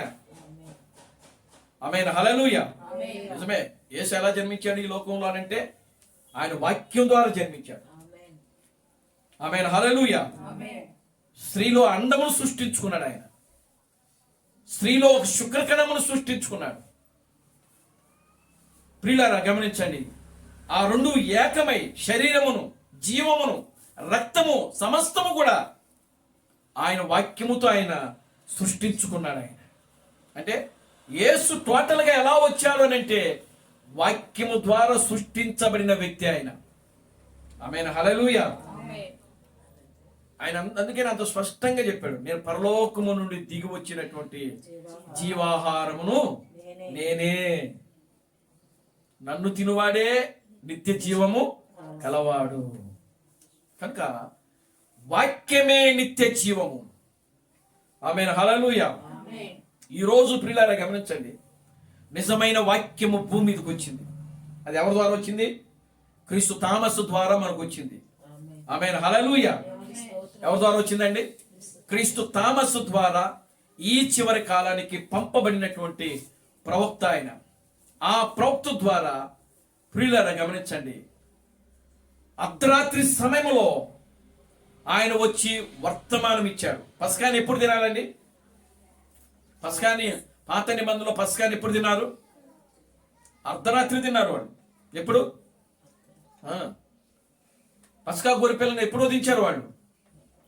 మీరు నిర్గమ కాండము, లేవి కాండము ఇవన్నీ చదివితే అక్కడ ఉంటుంది, మీకు క్లియర్గా ఉంటుంది. వాళ్ళు అర్ధరాత్రి సమయంలో ఒక గొర్రె పిల్లను చంపి దానిని కాల్చి దాని మాంసమును తినిరని వాక్యంలో రాయబడింది.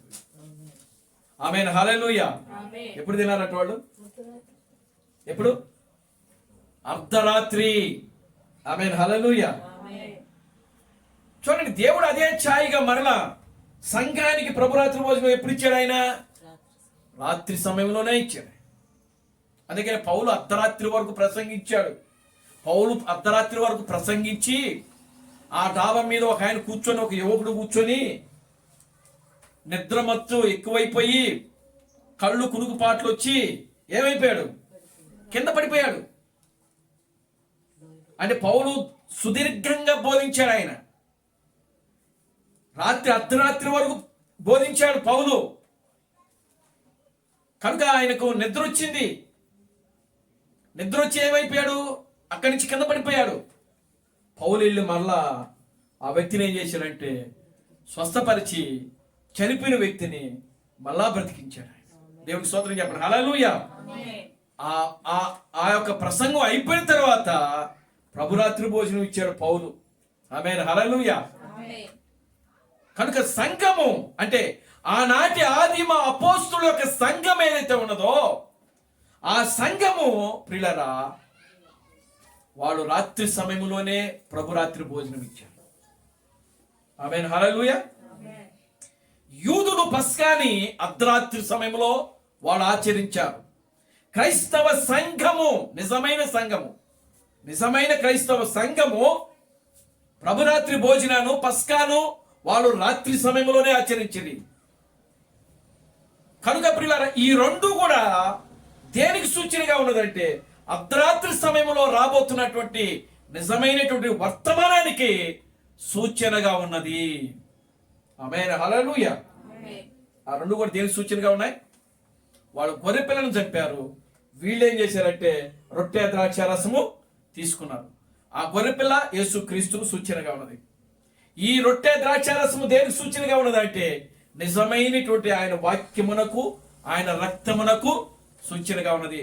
ఆయన వాక్యము, ఆయన రక్తం అంటే అర్ధరాత్రి సమయంలో వచ్చినటువంటి క్రీస్తు థామస్సు ఏ సందేశం అయితే ఇచ్చాడో ఆ సందేశమే నిజమైనటువంటి దేవుని యొక్క శరీరమై ఉన్నది. ఆయన ఇచ్చిన సందేశమే నిజమైనటువంటి దేవుని యొక్క రక్తమై ఉన్నది. దేవునామానికి మహిమ కలుగును గాక. హల్లెలూయా. అయితే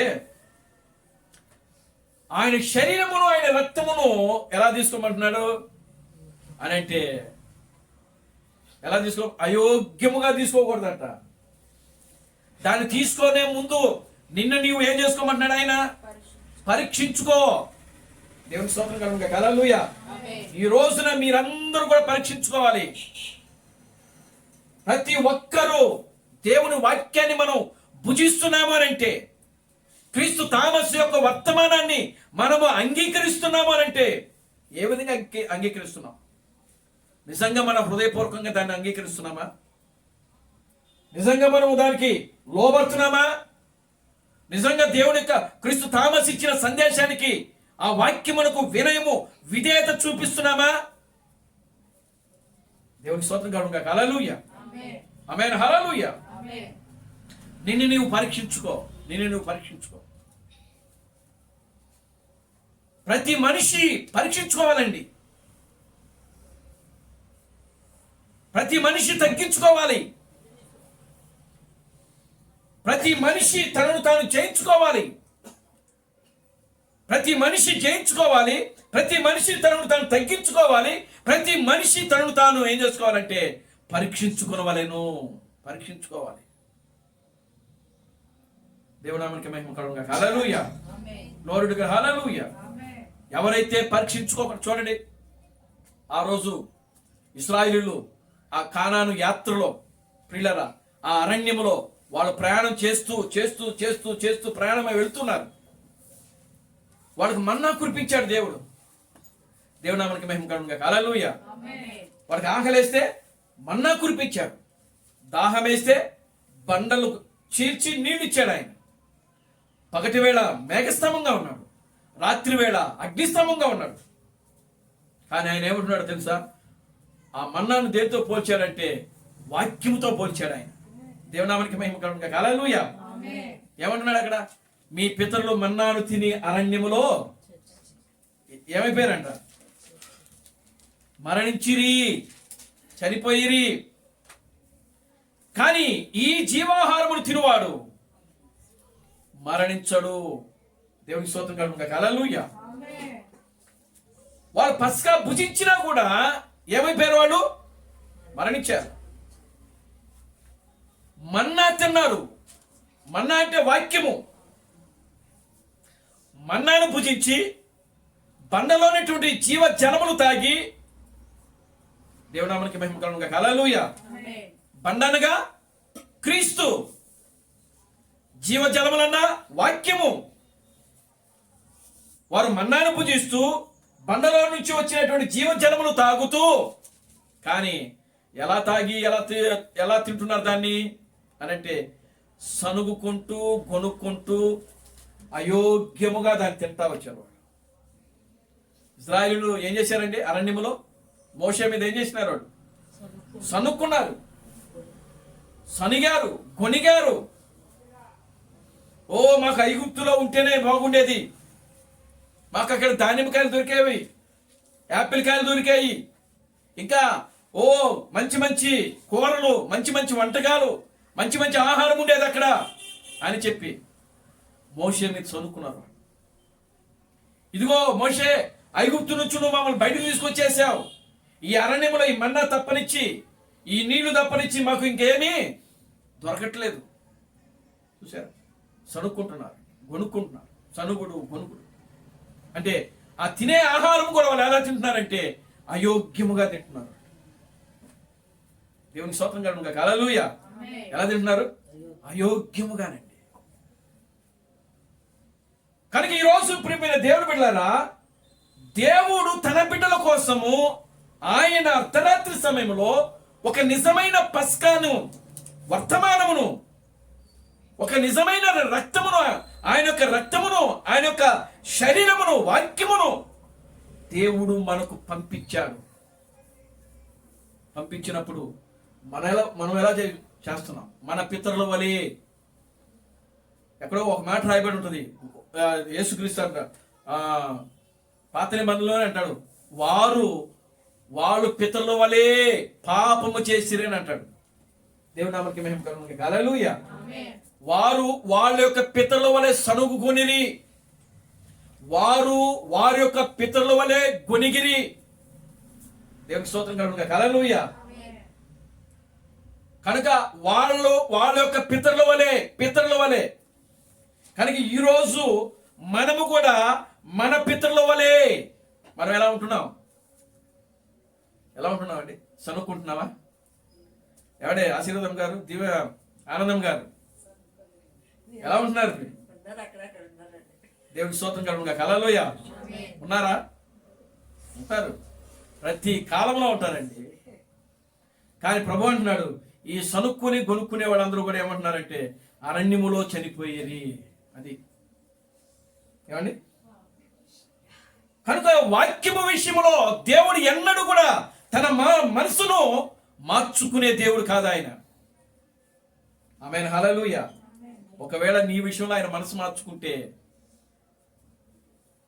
మరి సొదొమ గొమొర్రా పట్టణాల సంగతి ఏమిటి? ఏమండి? దేవునికి స్తోత్రం కలుగును గాక. హల్లెలూయా. అదే అంటాడు ఆయన, ఓ కపెర్నహూమా, ఇదిగో నీ విషయమై నేను మనస్సును మార్చుకుంటే. దేవునికి స్తోత్రం కలుగును గాక. హల్లెలూయా. మరి సొదొమ గొమొర్రా పట్టణాల గతి ఏమవుతుంది? దాని విషయంలో కూడా ఆయన ఏం చేయాలి? మనసు మార్చుకోవాలి. కానీ అక్కడ మనసు మార్చుకున్నాడా? లేదు. ఆమేన్. హల్లెలూయా. మరి అప్పుడు మనసు మార్చుకొని దేవుడు ఇప్పుడు కపెర్నహూము పట్టణం విషయంలో లేదా ఆ యెరూషలేము పట్టణం విషయమై ఆయన మనసు మార్చుకున్నాడా? అక్కడ కూడా మార్చుకోలేదు. దేవునికి స్తోత్రం కలుగును గాక. హల్లెలూయా. ప్రతి కాలంలో ప్రియమైన దేవుని బిడ్డలారా, నిజమైనటువంటి వాక్యము పట్ల ప్రజలు ఏమవుతున్నారంటే సనుక్కుంటున్నారు, కొనుక్కుంటున్నారు. దేవుని నామమునకు మహిమ కలుగును గాక. హల్లెలూయా. నిజమైన వర్తమానం అండి. ఈరోజు క్రీస్తు థామస్ ఇచ్చిన సందేశము నిజమైనటువంటి పస్కా, నిజమైన పస్కా. ఇది నిజమైన పస్కా, నిజమైనటువంటి వర్తమానం. ఇది అర్ధరాత్రిలో వచ్చినటువంటి వర్తమానం. ఇది దేవుని నామమునకు మహిమ కలుగును గాక. హల్లెలూయా. మనల్ని మనం ఏం చేసుకోవాలి? విమర్శ చేసుకోవాలి. మనల్ని మనం ఎప్పుడైతే విమర్శించుకుంటామో, మనల్ని మనము ఎప్పుడైతే పరీక్షించుకుంటామో, మనల్ని మనం ఎప్పుడైతే మనలో ఉన్నటువంటి లోపాలు సరిచేసుకుంటామో, మనం ఎప్పుడైతే మనలో ఉన్నటువంటి మన అవిధేయ కార్యాలు తొలగించుకుంటామో, అప్పుడు దేవుడు ఖచ్చితంగా ప్రియమైన దేవుని బిడ్డలారా, దేవుడు మనకు ఈ కాలంలో ఏ వాగ్దానం అయితే ఇచ్చాడో ఆ వాగ్దానాన్ని ఆయన ఏం చేస్తాడంటే నెరవేరుస్తాడు. దేవునికి స్తోత్రం కలుగును గాక. హల్లెలూయా. ఆమేన్. హల్లెలూయా. నిన్ను నీవు పరీక్షించుకో. ఆమేన్. హల్లెలూయా. నువ్వు క్రైస్తవుడైనంత మాత్రాన దేవుడు నీకు పరలోక రాజ్యం ఇస్తాడు అంటే అది కుదరదు. ఆమేన్. హల్లెలూయా. మారు మనసు తగిన ఫలములు మీరు ఫలిస్తున్నారా? దేవుని నామమునకు మహిమ కలుగును గాక. హల్లెలూయా. మారు మనసు తగిన ఫలములు మీరు ఫలించాలి. దేవుని నామమునకు మహిమ కలుగును గాక. హల్లెలూయా. ఏమిటి మారు మనసు తగిన ఫలములు? ప్రేమ, సంతోషము, సమాధానము, దీర్ఘశాంతము, దయాలత్వము, మంచితనము, విశ్వాసము, సాత్వికం. దేవుని నామమునకు మహిమ కలుగును గాక. హల్లెలూయా. ఇవి కొంతమంది అడ్డు పెట్టుకుంటున్నారు. దేవుని నామమునకు మహిమ కలుగును గాక. హల్లెలూయా. నిజమైనటువంటి ప్రేమ మనకు చూపించట్లేదు. నిజమైనటువంటి ప్రేమ, నిజమైనటువంటి త్యాగము, వాక్యము విషయంలో త్యాగం కలిగి జీవించాలి మనం. ఆమేన్. హల్లెలూయా. వాక్యము విషయంలో త్యాగం కలిగి జీవించాలి. వాక్యము విషయంలో మనము ప్రియమైన దేవుని బిడ్డలారా, దేవుడి విషయంలో ప్రతి విషయంలో మనము మనల్ని మనం ఏం చేసుకోవాలంటే పరీక్షించుకుంటూ తగ్గించుకో. నిన్ను నీవు పరీక్షించుకో. చూడండి, పరీక్షించుకోవడం అంటే ఎలాగా? దేవునామానికి మహిమ కలుగును గాక. హల్లెలూయా. మనము దేవుని సన్నిధిలో మన ఆత్మను మనం కుమ్మరించుకుంటూ, మనల్ని మనం తగ్గించుకుంటూ, పశ్చాత్తాపముతో, హృదయముతో మన పాపాలన్నీ కూడా ఆయన సన్నిధిలో ఒప్పుకొని తీరాలి. ప్రతి ఒక్కరు పాపం చేస్తూనే ఉన్నారు. ప్రతి కాలంలో కూడా ఎంత వాక్యాన్ని నమ్మినా సరే, ఎంత వాక్యాన్ని నమ్మినా ఆ కాలంలో ఆ ప్రజలు ఏమైపోతున్నారు? వాక్యానికి వ్యతిరేకంగా జీవిస్తున్నారు. వాక్యానికి వ్యతిరేకంగా జీవించడమే పాపము. వాక్యమునకు అవిధేయులుగా జీవించడమే పాపము. వాక్యమునకు వినయము విధేయత చూపించకపోవడమే పాపము. దేవునామనికి మహిమ కలుగును గాక. Hallelujah. Glory to God. Hallelujah. సరి చేసుకోండి. చూడండి, యేసుక్రీస్తుతో పాటు ఇద్దరు దొంగలను సిలువేశారు. దేవునామనికి మహిమ కలుగును గాక. హల్లెలూయా. ఇద్దరు దొంగలను సిలువేశారు. ఆ దొంగలు ఎవరు అని అంటే బందిపోటు దొంగలు వాడు. ఎవరండి? బందిపోటు దొంగలు వాడు. వాళ్ళతో పాటు ఇంకొకడు కూడా ఉన్నాడు. ఆయన పేరు ఏంటంటే బరబ్బా. ముగ్గురు దొంగలు వాడు. దేవునికి స్తోత్రం కలుగును గాక. హల్లెలూయా. మరి యేసుక్రీస్తుల మధ్యలో సిలువేశారు. ఒక కుడి పక్కనే ఒకరిని సిలువేశారు, ఎడం పక్కన ఇంకొక దొంగను సిలువేశారు. సిలువేసినప్పుడు ప్రియులారా గమనించండి, ఒక దొంగ ఏమంటున్నాడంటే, నువ్వు మెస్సయ్యవు కదా, నువ్వు దేవుని కుమారుడు కదా, నిన్ను నీవు రక్షించుకొని మమ్మల్ని కూడా రక్షించవచ్చు కదా అని చెప్పి ఒక దొంగ తను తాను చేసిన పాపములను ఒప్పుకోకుండా, పరీక్షించుకోకుండా, దేవుని సన్నిధిలో ఒప్పుకోకుండా ఏం చేస్తున్నాడు? అక్కడ గర్వముతో, అహంకారము కలిగి ప్రియులారా దేవుని మీదనే ఆయన ఏం చేస్తున్నారంటే నేరారోపణ చేస్తున్నాడు. యేసును నేరారోపణ చేస్తున్నాడు. ఏమని? నువ్వు దేవుని కుమారుడు కదా. ఆయనకి తెలీదు ఆ సంగతి. ఏమండి? ఆ దొంగోడు చెప్పాలా? దేవుని స్తోత్రం చెప్పండి. హల్లెలూయా. నిన్ను నీవు రక్షించుకొని మమ్మల్ని కూడా రక్షించవచ్చు కదా. కానీ ఆ కుడి వైపున ఉన్న ఒక దొంగ ఉన్నాడు. ఆయన అంటున్నాడు, ఇదిగో మనమైతే మనము దొంగలము, మనము అహంకారులము, మనము అనేకమైనటువంటి దొంగతనాలు చేసి, నేరాలు చేసి, పాపము చేసి ఇప్పుడు మనం పట్టుబడ్డాం కనుక మనకి విధించబడినటువంటి ఈ శిక్ష మనకు తగినదే. కానీ ఏ అపరాధము లేనిటువంటి వ్యక్తి ఆయన. దేవునికి స్తోత్రం కలుగును గాక. హల్లెలూయా. కుడివైపున ఉన్న దొంగ ఏం చేస్తున్నాడు తెలుసా? తనను తాను ఏం చేసుకుంటున్నాడంటే పరీక్షించుకుంటున్నాడు. ఆయన మనము దొంగలమే, మనకు ఈ శిక్ష తగినదే. కానీ ఏ నేరము చేయని ఆయనకు ఈ శిక్ష తగదు. దేవునికి స్తోత్రం కలుగును గాక. హల్లెలూయా. మనకు ఈ శిక్ష తగినదే. దేవునామానికి మహిమ కలుగును గాక. హల్లెలూయా. కానీ ఈ రోజున ప్రియమైన దేవుని బిడ్డలారా, మరలా మనం వాక్యాన్ని ఏం చేస్తున్నాం? సిలువేస్తున్నాం. క్రీస్తు బ్రహ్మ చెప్తున్నాడు. క్రీస్తు బ్రహ్మ ఏం చెప్తున్నాడంటే ప్రతి కాలములో వాక్యము సిలువేయబడుతుందంట. 2000 సంవత్సరాల కాలంలోనే కాదు, యేసు ఒక్కడే కాదు సిలువేయబడింది. ప్రతి కాలములో ఒక వర్తమానికుని దేవుడు పంపించాడు. పౌలు కాలంలో పౌలు వర్తమానికుడు. పౌలుని సిలువేశారా లేదా? వేశారు. పౌలు అంటున్నాడు, నన్ను మీరు సిలువేశారా అంటున్నాడు. మీరు కొరింథీయులకు రాసిన పత్రిక చదవండి. ఆ పత్రికలో చదివితే ఆయన క్లియర్గా చెప్తున్నాడు, దేవుని వాక్యమును మీరు సిలువేస్తున్నారు అంటాడు ఆయన. దేవునామానికి మహిమ కలుగును గాక. హల్లెలూయా. కనుక ఈ రోజు కూడా ప్రియమైన దేవుని బిడ్డలారా, మన అవిధేయతల వల్ల, మన పాపము వల్ల, మన అపరాధముల వల్ల మనము పరీక్షించుకోవడం మానేసి మనం ఏం చేస్తున్నామండి? వాక్యమును మరలా సిలువేస్తాం. దేవునామానికి మహిమ కలుగును గాక. హల్లెలూయా. దొంగలకు, వ్యభిచారులకు ప్రియమైన దేవుని బిడ్డలారా గమనించండి, నేరం చేసే వాళ్ళకి శిక్ష తగిలిదే, కానీ ఏ నేరము చేయనటువంటి ప్రియమైన దేవుని బిడ్డలారా, ఆ యొక్క వాక్యమునకు సిలువేయటం అంటే ఆ భయంకరమైనటువంటి నేరారోపణ. ఈ చివరి కాలంలో ప్రతి కాలంలో ఆ రక్తం ఏం చేస్తుందో తెలుసా? ఆ రక్తము, హేబేలు యొక్క రక్తము భూమిలో నుండి మొరపెట్టిందంట. ఎక్కడి నుంచి మొరపెట్టింది? హేబేలు యొక్క రక్తం ఎక్కడుంది? భూమిలోకి ఇంకిపోయింది.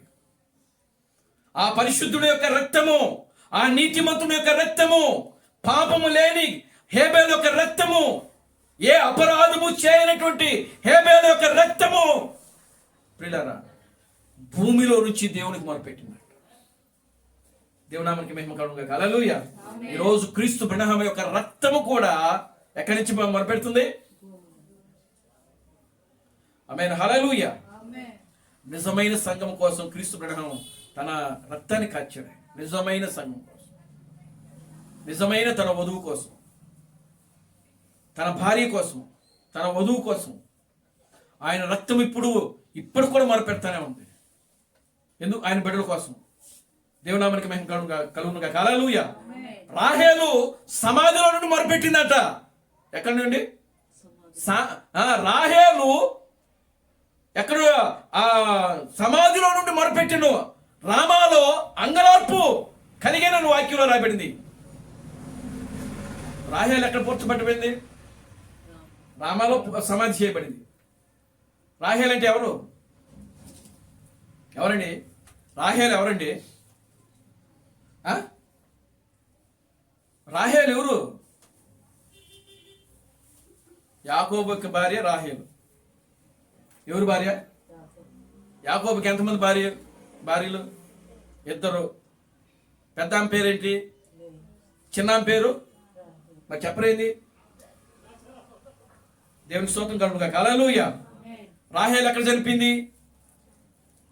మార్గంలో వచ్చేటప్పుడు యాకోబు తన భార్యలను, తన బిడ్డలను, తన ఆస్తిని అంతా తీసుకుని వచ్చేటప్పుడు మధ్యలో రామ అనేటువంటి ఒక ప్రాంతం వచ్చింది. ఆ ప్రాంతంలో మరణించింది ఆమె. అక్కడే సమాధి చేయబడింది. దేవుని స్తోత్రం చెప్పండి. హల్లెలూయా. అక్కడి నుంచి రామాలో అంగలార్పులు వినబడెను అని లూకా సువార్తలో రాయబడి ఉంటుంది. హల్లెలూయా. రాహేలు యొక్క సమాధి ఎక్కడ ఉందంటే రామ అనేటువంటి ప్రాంతంలో ఉన్నది.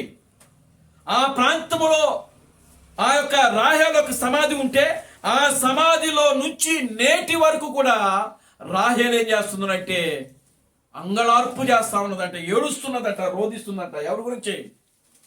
తన బిడ్డలైనటువంటి ఇశ్రాయేలు గురించి. ఎవరి గురించి? తన బిడ్డలైనటువంటి ఇశ్రాయేలు. దేవునామానికి మహిమ కలుగుగాక. హల్లెలూయా. యూదులందరూ రాహేలు యొక్క గర్భం, లే యొక్క గర్భంలో నుంచి వచ్చారు. ఆమేన్. హల్లెలూయా. కానీ ఆ బిడ్డల గురించి వాళ్ళు ఇప్పుడు కూడా ద్వేషించబట్టం, ఇశ్రాయేలు ఇప్పుడు కూడా ద్వేషించబట్టం, యూదులు ఇప్పుడు కూడా ద్వేషించబట్టం ప్రపంచంలో అది చూచి రాహేలు సమాధిలో ఉండి ఏం చేస్తుందంట? అంగలారుస్తుందంట, ఏడుస్తుందంట, రోధిస్తుందంట. దేవునామానికి మహిమ కలుగుగాక. Hallelujah. Glory to God. Hallelujah. చూడండి, ఆమె కంటే ముందు హేబేలు యొక్క రక్తము దేవునికి మొరపెట్టింది. దేవునామానికి మహిమ కలుగుగాక. హల్లెలూయా. హేబేలు యొక్క రక్తము కయ్యన మీద నేరారోపణ చేస్తా ఉంది. యేసుక్రీస్తు యొక్క రక్తము ఈనాడు క్రైస్తవ ప్రపంచం మీద నేరారోపణ చేస్తా ఉన్నది. క్రీస్తు బ్రహ్మ యొక్క రక్తము ఈనాడు వధువు మీద నేరారోపణ చేయబోతున్నది. కనుక మనం ఏం చేసుకోవాలండి? పరీక్షించుకోవాలి. దేవునామానికి మహిమ కలుగుగాక. హల్లెలూయా. నువ్వు పరీక్షించుకుంటే ప్రియులారా, ఆ శిలువలో ఆ దొంగ కదా ప్రియులారా, ఆ దొంగ తనను తాను పరీక్షించుకున్నాడు. ఆ దొంగ తనను తాను పరీక్షించుకున్నాడు. ఆయన పరీక్షించుకున్నాడు. నేను దోషినే, నేను పాపినే, నేను నేరస్తుడనే, నాకు ఈ శిక్ష తగినదే అని చెప్పి ఒప్పుకుంటున్నాడు. ఆయన తగ్గించుకుంటాడు. ఆయన దేవునామానికి మహిమ కలుగుగాక. హల్లెలూయా. ప్రియమైన దేవుని బిడ్డలారా, ఈరోజు నీవు నేను ఎంతవరకు దేవుని సన్నిధిలో పరీక్షించుకుంటున్నామండి? ఎంతవరకు దేవుని సన్నిధిలో మన పాపములు ఒప్పుకుంటున్నాం, మన దోషాలు ఒప్పుకుంటున్నాం, మన నేరాలను ఒప్పుకుంటున్నాం? పేరుకు క్రైస్తవులుగా ఉంటున్నాము, కానీ ప్రియులారా సరిలేని జీవితాలు, తగ్గించుకొని జీవితాలు, పాపములు ఒప్పుకోనేటువంటి జీవితాలు. వాక్యంలో రాయబడింది, అతిక్రమమును దాచిపెట్టువాడు వర్ధిల్లుడు, వాటిని ఒప్పుకొని విడిచిపెట్టువాడే కనికరము పొందును. దేవునామానికి మహిమ కలుగును గాక. హల్లెలూయా. అతిక్రమములను దాచిపెట్టువాడు ఏమండి వర్ధిల్లుడు. ఏం చేయాలంట? దేవునామానికి మహిమ కలుగును గాక. హల్లెలూయా. కనుక ప్రియమైన దేవుని బిడ్డలారా గమనించండి, మన అతిక్రమములు, మన పాపములు, మన దోషాలు మరలా మనం ఏ వాక్యాన్ని అయితే నమ్ముతున్నా ఆ వాక్యాన్ని సిలివేసేదిగా ఉండకూడదండి. అది ఈరోజు మనకి వచ్చిన సందేశం ఊరికినే రాలేదు. దాని వెనకాల ఎంతో కష్టం ఉన్నది, ఎంతో త్యాగం ఉన్నది, ఎన్నో జీవితాలు ఉన్నాయి అక్కడ. ఆమేన్. హల్లెలూయా. 2000 సంవత్సరాల నుంచి ఎంతో మంది ప్రాణం పెట్టారు. మనం ఈ రోజున మనం నమ్ముతున్న వాక్యం గురించి దేవునామానికి మహిమ కలుగును గాక. హల్లెలూయా. మనం ఈరోజు వాళ్ళు సమర్పించిన ఆ సమర్పణ మనలో లేదు. వాళ్ళు చేసిన త్యాగము ఈరోజు మనలో లేదు. వాళ్ళు జీవించినటువంటి జీవితాలు ఈరోజు మనలో కనబడటం లేదు. దేవునామానికి మహిమ కలుగును గాక. హల్లెలూయా. వాళ్ళు కార్చిన కన్నీరు ఈరోజు మనం కార్చట్లా, ప్రార్థన చేయట్లా. ఎంత ప్రార్థన చేశారు ఆ రోజుల్లో. ఆ రోజుల్లో ప్రియమైన దేవుని బిడ్డలారా ఎంతో కన్నీటి ప్రార్థన. దేవునామానికి మహిమ కలుగును గాక. హల్లెలూయా. దావీదు తప్పు చేశాడు, పాపము చేశాడు. దేవుడు ప్రవక్తను పంపించాడు, యోనాతాను అనే ప్రవక్తను పంపించాడు. చెప్పాడు ఆయనకు, దేవునామానికి మహిమ కలుగును గాక. హల్లెలూయా. ఒక రాజుకి 100 గొర్రెలు ఉన్నాయి, మరొక రాజుకి ఒకే గొర్రె ఉన్నది. ఆ రాజు ఈ రాజు మీద పడి అతను చంపి ఆ గొర్రెను కూడా తన మందలో కలుపుకున్నాడు అని అంటే ఆయన అంటాడు, నిక్షేమగా ఆ రాజును ఏం చేయాలంటాడు? చంపేయాలంటాడు, శిక్ష విధించాలంటాడు. ఆ రాజుకి, ఏ రాజునైతే చంపి ఆ ఒక్క గొర్రెను తీసుకొచ్చి మందలో కలుపుకున్నాడో ఆ రాజును ఏం చేయమంటున్నాడు? శిక్షించమంటున్నాడు. ఆ రాజును ఏం చేయమంటున్నాడు? శిక్షించాలి, దండించాలి అని చెప్తున్నాడు. అప్పుడు ప్రవక్త అన్నాడు, ఆ మనుషుడు నీవే అన్నాడు. దేవునికి స్తోత్రం చెప్పండి. హల్లెలూయా. ఏమన్నాడు? ఆ మనుషుడివి నీవే. ఎప్పుడైతే ఆ మనుషుడు నీవే అన్నాడో వెంటనే దావీదులో పశ్చాత్తాపం వచ్చింది. తన హృదయాన్ని ఏం చేసుకున్నాడు? ఆయన సరి చేసుకుంటున్నాడు, తను పరీక్షించుకున్నాడు. నేను తప్పు చేశాను, నిజంగా నేనే తప్పు చేసింది. దేవునామానికి మహిమ కలుగును గాక. హల్లెలూయా. ఏడవడం మొదలు పెట్టాడండి. ఆ తప్పు చేసినందుకు దావీదు తప్పు చేసినందుకు ఎంత కన్నీరు విడిచాడు తెలుసా? తన పరుపు తేలిపోయి అంత కన్నీరు విడిచాడంట. దేవునికి స్తోత్రం కలుగును గాక. హల్లెలూయా. మరి అంత కన్నీరు ఆయన దాంట్లో ఆ శరీరంలో ఎలా వచ్చిందో మనకు తెలీదు. నేను అనుకుంటున్నా, చూడండి, రక్తాన్ని చెమటగా మార్చాడు యేసుక్రీస్తు. ఆమేన్. హల్లెలూయా. ఎక్కడ? గెత్సేమనే తోటలో. ఆమేన్. హల్లెలూయా. ఇప్పుడు అదే రక్తాన్ని దావీదు ఏం చేసినాడు? కన్నీళ్లుగా మార్చుకున్నాడు, ఏడ్చాడు.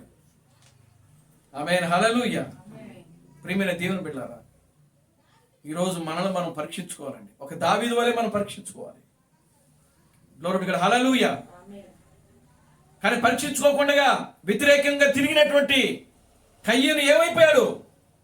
చరిత్రలో పెద్ద నేరస్తుడుగా మిగిలిపోయాడు. ఈరోజు ఒక దోషిగా, ఒక అపరాధిగా, ఒక పాపిగా, ఒక దుష్టుడుగా, ఒక దయ్యముగా.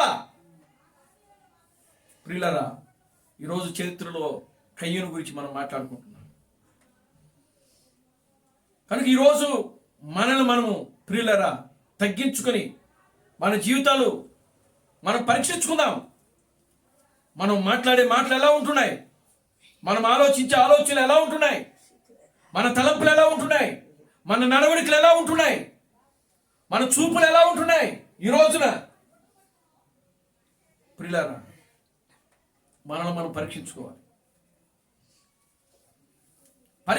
మనం ఈ రోజున దేవుని యొక్క సన్నిధిలో నిన్ను నీవు పరీక్షించుకున్నప్పుడు నీలో పశ్చాత్తాపం వస్తుందండి. దేవునామనికి మహిమ కలుగును గాక. హల్లెలూయా, ఆమేన్, హల్లెలూయా. యేసును వాళ్ళు అక్కడ రాజతోకిరిగా నిలబెట్టినప్పుడు ఆ యొక్క ఇశ్రాయేలు అంతా కూడా ఏమైంది? ఆయన రక్తము మా మీద, మా పిల్లల మీద ఉండునుగా. కానీ వాళ్ళు ఏ మాత్రము కూడా సంకోచించకుండా, ప్రియులరా, వాళ్ళు ఏం చేసుకున్నారు? వాళ్ళు శపించుకున్నారు. దేవునామనికి మహిమ కలుగును గాక. హల్లెలూయా, ఆమేన్, హల్లెలూయా. చూడండి, పరిశీలించుకోవటము, మన జీవితాలు మనం పరిశీలించుకోవాలి. వాక్యముతో మనల్ని మనం చూసినప్పుడు ఆ వాక్యము మన జీవితమునకు సరిపడిందా లేదని చెప్పి మనల్ని మనం పరీక్షించుకోవాలండి. దేవునామనికి మహిమ కలుగును గాక. హల్లెలూయా. పరీక్షించుకోవాలి. మన జీవితాలు సరిచేయబడాలి, మన ఆలోచనలు సరిచేయబడాలి, మన తలంపులు సరిచేయబడాలి. వాక్యానికి పూర్తిగా మనం వాక్యానికి విధేయులై ఉండాలి, వాక్యానికి లోపడాలి. వాక్యమునకు వినయము, విధేయత చూపించాలి, వాక్యాన్ని గౌరవించాలి. దేవునామనికి మహిమ కలుగును గాక. హల్లెలూయా. నిన్ను నీవు పరిశీలించుకో. దేవునామానికి మహిమ కలుగును గాక. హల్లెలూయా. ఒకరోజు ఒక పాపాత్మురాలైన స్త్రీ యేసు క్రీస్తు ఒక సీమోను అనేటువంటి ఇంటికి భోజనానికి పిలిచాడు ఆయన. దేవునామానికి మహిమ కలుగును గాక. హల్లెలూయా. ఆయన అందరూ వచ్చిన అతిథులందరికీ కూడా నీళ్ళు ఇస్తున్నాడు, కాళ్ళు కడుక్కోవడానికి నీళ్ళు ఇస్తున్నాడు, తుడుచుకోవడానికి తువాలిస్తున్నాడు. ఏమండి, కూర్చున్న వాళ్ళకి ఏం చేస్తున్నాడు? ఆ వచ్చిన వాళ్ళందరికీ కాళ్ళు కడుక్కోవడానికి నీళ్ళు ఇస్తున్నాడు, తుడుచుకోవడానికి తువాలిస్తున్నాడు. ఇంకా వచ్చే వాళ్ళందరూ కూడా సెంటు కొడుతున్నాడు. ఏం చేస్తున్నాడు? సెంటు కొడుతున్నాడు. అంటే వచ్చిన వాళ్ళందరూ కూడా యూదులు ఆ విధంగా గౌరవిస్తారు. దేవుని స్తోత్రం చెప్పండి. హల్లెలూయా. యూదులందరూ కూడా ఆ విధంగా గౌరవిస్తారు ఇంటికి వచ్చే అతిథుల్ని. ఆమేన్, హల్లెలూయా. ఈ రోజుల్లో కూడా చూడండి, పల్లెటూరులో కూడా ఎవరైనా మనం ఇంటికి వెళ్తే వాళ్ళ ముందు రాగానే చెంబుతో నీళ్ళు ఇస్తారు. ఎందుకు? అది ఒక గౌరవం, అదొక మర్యాద. తుడుచుకోమని తువాలిస్తారు. ఈ రోజున అసలు అది లేనే లేదు. దేవునికి స్తోత్రం చెప్పండి. హల్లెలూయా. ఆ గౌరవం, మర్యాద అనేది గతంలో ఉండేవి, ఇప్పుడు లేవు అసలు. అవి అసలు పూర్తిగా మానేశారు. సెంటు కొట్టేవాళ్ళు అన్నమాట. అంటే సెంటు ఎందుకు కొడతారు? వాళ్ళు నడిచి వస్తారు కాబట్టి వాళ్ళ దగ్గర ఏం వాసన వస్తుంది? చెమట వాసన వస్తుంది. ఈ చెమట వాసన రాకుండా వీళ్ళు ఏం చేస్తారు? అత్తరు రాస్తారు. సెంటు కొట్టేవాడు, దానికి సెంటు కొట్టుకునేది. దేవుని స్తోత్రం చెప్పండి. హల్లెలూయా. ఇప్పుడు యేసు కూడా ఆయన పిలిచినటువంటి ఆ పిలుపును మేరకు ఆయన ఇచ్చే విందుకు ఆహ్వానించబడ్డాడు, వచ్చాడు యేసు కూడా. మరి యేసు వచ్చినప్పుడు యేసుకి ఏం చేయాలి? ఆ వ్యక్తి గౌరవించాలి కదా, మర్యాదించాలి. మరి యేసు వచ్చినప్పుడు కాలు కడుక్కోవడానికి నీళ్ళు లేదు, తుడుచుకోవడానికి తువ్వాలు ఇవ్వలేదు. ఆయన లోపలికి వస్తుంటే చెంటు కూడా కొట్టట్లా. ఆయన తిన్నగా వెళ్ళి ఒక మూల కూర్చున్నాడు ఆ మట్టి కాళ్ళతో. దేవునికి స్తోత్రం చెప్పండి. హల్లెలూయా. ఆ మట్టి ఇప్పుడు నడుచుకుంటా వచ్చినప్పుడు ఏముంటది? కాళ్ళకి దుమ్ము ఉంటది, మట్టి ఉంటది, చెప్పులకి కానీ కాళ్ళకి కానీ. ఇప్పుడు ఆయన నడుచుకుంటా వచ్చి ఒక మూల కూర్చున్నాడు ఆయన. దేవునికి స్తోత్రం చెప్పండి. హల్లెలూయా. ఒక పాపాత్మురాలైన స్త్రీ, ప్రియమైన దేవుని బిడ్డలారా, ఆమె ఒక విలువైనటువంటి అత్తరు తీసుకుని వచ్చింది యేసు దగ్గరికి. దేవునామానికి మహిమ కలుగును గాక. హల్లెలూయా. బహుశా ఆమె తన హృదయాన్ని పరీక్షించుకుంటుంది. ఆమేన్, హల్లెలూయా. ఏం చేస్తుందండి? ఆమె హృదయాన్ని ఏం చేసుకుంది? పరీక్షించుకుంది. ఆమె, నేను పాపిని కదా, నేను పాపిని కనుక రాత్రంతా కూడా నేను పాపమే చేశాను, రాత్రి అంతా కూడా పాపం చేశాను. కనుక ఇప్పుడు నా పాపం పోవాలనంటే ఇదిగో పరిశుద్ధుడైన వాడు ఇక్కడికి వచ్చాడు, నా ఊరికే వచ్చాడు కనుక నేను వెళ్ళి ఆయన పాదాలు కడుగుతానని చెప్పి ఆమె జీవితం అంతా కూడా పరీక్షించుకొని, ప్రియమైన దేవుని బిడ్డలారా, ఎవరు చేయనటువంటి గౌరవం, ఎవరు చేయనటువంటి మర్యాద, ఎవరు చేయనటువంటి గొప్ప కార్యము ఆ పాపాత్మురాలైన స్త్రీ నేరుగా ఇంట్లోకి వచ్చింది. ఎవరిని అడగల. దేవుని స్తోత్రం చెప్పండి. హల్లెలూయా. ఎవరిని అడగలేదు, ఎవరిని అసలు ఆ విందుకి ఆమెకి ఆహ్వానమే లేదు. ఎందుకని? ఆమె పాపాత్మురాలి స్త్రీ. ఈయనెవరు? పిలిచినోడు ఎవరు? పరిశుద్ధుడు. ఆయన ఈ సీమోన్ అనేటువంటి వ్యక్తి ఎవరు? పరిశుద్ధుడు. ఆయన అనుకుంటున్నాడు నేను పరిశుద్ధుడైన, ఆయన అనుకోవడమే కానీ ప్రభు అక్కడ గొప్ప మాట అంటాడు. దేవునామానికి మహిమ కలుగును గాక. హల్లెలూయా.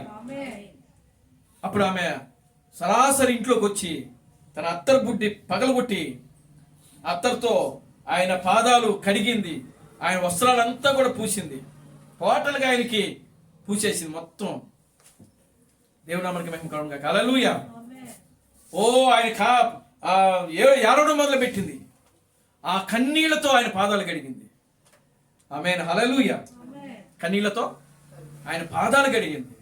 తన వెంట్రుకలతో ఆ పాదాలు తుడిచింది ఆమె. సీమోను చేయవలసిన గౌరవము, సీమోను చేయవలసిన మర్యాద, సీమోను చేయవలసినటువంటి ఆ గొప్ప కార్యము ఇప్పుడు ఎవరు చేస్తున్నారు? ఒక పాపాత్మురాలైన స్త్రీ తనను తాను పరీక్షించుకొని దేవుని సన్నిధికి వచ్చి పశ్చాత్తాపపడి ఒక విలువైనటువంటి అత్తరుపుడి తీసుకుని వచ్చి ప్రియులారా ఆయనకు రాస్తా ఉన్నది. దేవునామానికి మహిమ కలుగును గాక. హల్లెలూయా. అప్పుడు ఏమండి? దేవునామానికి మహిమ కలుగును గాక. హల్లెలూయా. చూడండి, అప్పుడు ఆ సీమోను మనసులో అనుకుంటున్నాడంట. ఏమని అనుకుంటున్నాడు అని అంటే, ఈ స్త్రీ ఎందుకు ఇంత విలువైనటువంటి అత్తరు వ్యర్థం చేస్తూ ఉంది, కింద పారబోసేస్తుంది. ఇది చాలా వెలగలిగినటువంటిది అత్తరు అంటది. ఆమె అంత వెలగలిగినటువంటి అంత సొమ్ము, విలువైన సొమ్ము ఖర్చు పెట్టి తీసుకొచ్చింది. దేవునామానికి మహిమ కలుగును గాక. హల్లెలూయా. దీనిని అమ్మి పేదలకు సహాయం చేయొచ్చు కదా అని అంటున్నాడు ఆయన. ఆయన చేయకూడదా? దేవునికి స్తోత్రం చెప్పండి. హల్లెలూయా. దీనిని నమ్మి ఆ వచ్చిన డబ్బును తీసుకుని వెళ్ళి పేదలకు సహాయం చేయవచ్చు కదా అంటున్నాడు. అప్పుడు ప్రభు ఆయన హృదయాన్ని పరిశీలించాడు. ఆయన హృదయంలో ఏదైతే తలస్తున్నాడో దాన్ని బయటికి తీసుకొస్తున్నాడు. ఆయన సీమోను పిలిచాడు. సీమోను, ఇలా రా. దేవునామానికి మహిమ కలుగును గాక. హల్లెలూయా. ఏంటి తలుస్తున్నావు అన్నాడు. ఏముంది ప్రభువా, ఇంత విలువైన అత్తరు ఈమె వ్యర్థం చేసేసింది కదా, కింద పరపోసేసింది కదా, దీనిని బేదలకు అమ్మి ఆ డబ్బును బేదలకి పంచచ్చు కదా అన్నాడు. ప్రభు అంటున్నాడు, ఈమె విలువైన కార్యమే నాకు చేసింది. దేవునామానికి మహిమ కలుగును గాక. హల్లెలూయా. నీవు నన్ను నీ ఇంటికి భోజనానికి పిలిచావు, ఆహ్వానించావు, కానీ నువ్వు నన్ను గౌరవించావా? నీవు నన్ను మర్యాద ఇచ్చావా? నీ ఇంటికి వచ్చినప్పుడు నువ్వు నాకు చేయాల్సిన మర్యాద ఏమిటి? కాళ్ళు కడుక్కోవడానికి నీళ్ళు ఇవ్వాలి, ఇచ్చావా? తుడుచుకోవడానికి తువ్వాలు ఇవ్వాలి, ఇచ్చావా? సెంటు కొట్టాలి, నువ్వు నాకు కొట్టావా? దేవుని స్తోత్రం కలుగును గాక. హల్లెలూయా. నీవు చేయడం మానేసి చేసిన వారిని నువ్వేం చేస్తున్నావు? నిందిస్తున్నావు. కనుక నీకంటే ఈమె గొప్పది. దేవునామానికి మహిమ కలుగును గాక. హల్లెలూయా. నగరములో అతి ఘోరమైన పాపి ఎవరంట? సీమోను. దేవునికి స్తోత్రం చెప్పండి. హల్లెలూయా. సీమోను నీతిమంతుడే. చూడడానికి పుదీనాలోను కొత్తిమీరలోను దశమభాగం తీస్తున్నాడు, అన్నిట్లో దశమభాగం తీస్తున్నాడు. నీతిమంతుడుగా తీర్చబడ్డాడు. నడకలోను, చూపులోను, మాటలోను అన్నిట్లో ఉన్నాడు నీతిమంతుడిగా. కానీ ఇక్కడికి వచ్చేటప్పటికి ప్రభువుని ఏ విధంగా గౌరవించాలో, ఏ విధంగా ఆయన్ను కొనియాడాలో ఆ విధమైనటువంటి కార్యాలు ఇక్కడ సీమోనులో లేవు. దేవునామానికి మహిమ కలుగును గాక. హల్లెలూయా. సీమోను కేవలము ఆయనను అవమానపరచడానికి ఆ భోజనాన్ని పిలిచాడంట. క్రీస్తు చెప్తున్నాడు తన వర్తమానంలో. ఏమండి? సీమోను యేసుక్రీస్తును ఎందుకు భోజనానికి పిలిచాడంటే యేసుక్రీస్తును అవమానపరచడానికి. కానీ ఆ స్త్రీ ప్రియమైన దేవుని బిడ్డలారా యేసును గౌరవించింది. ఆమేన్, హల్లెలూయా. ఈ స్త్రీ నా జీవితం పట్ల ఒక విలువైన కార్యం చేసింది. ఆమేన్, హల్లెలూయా.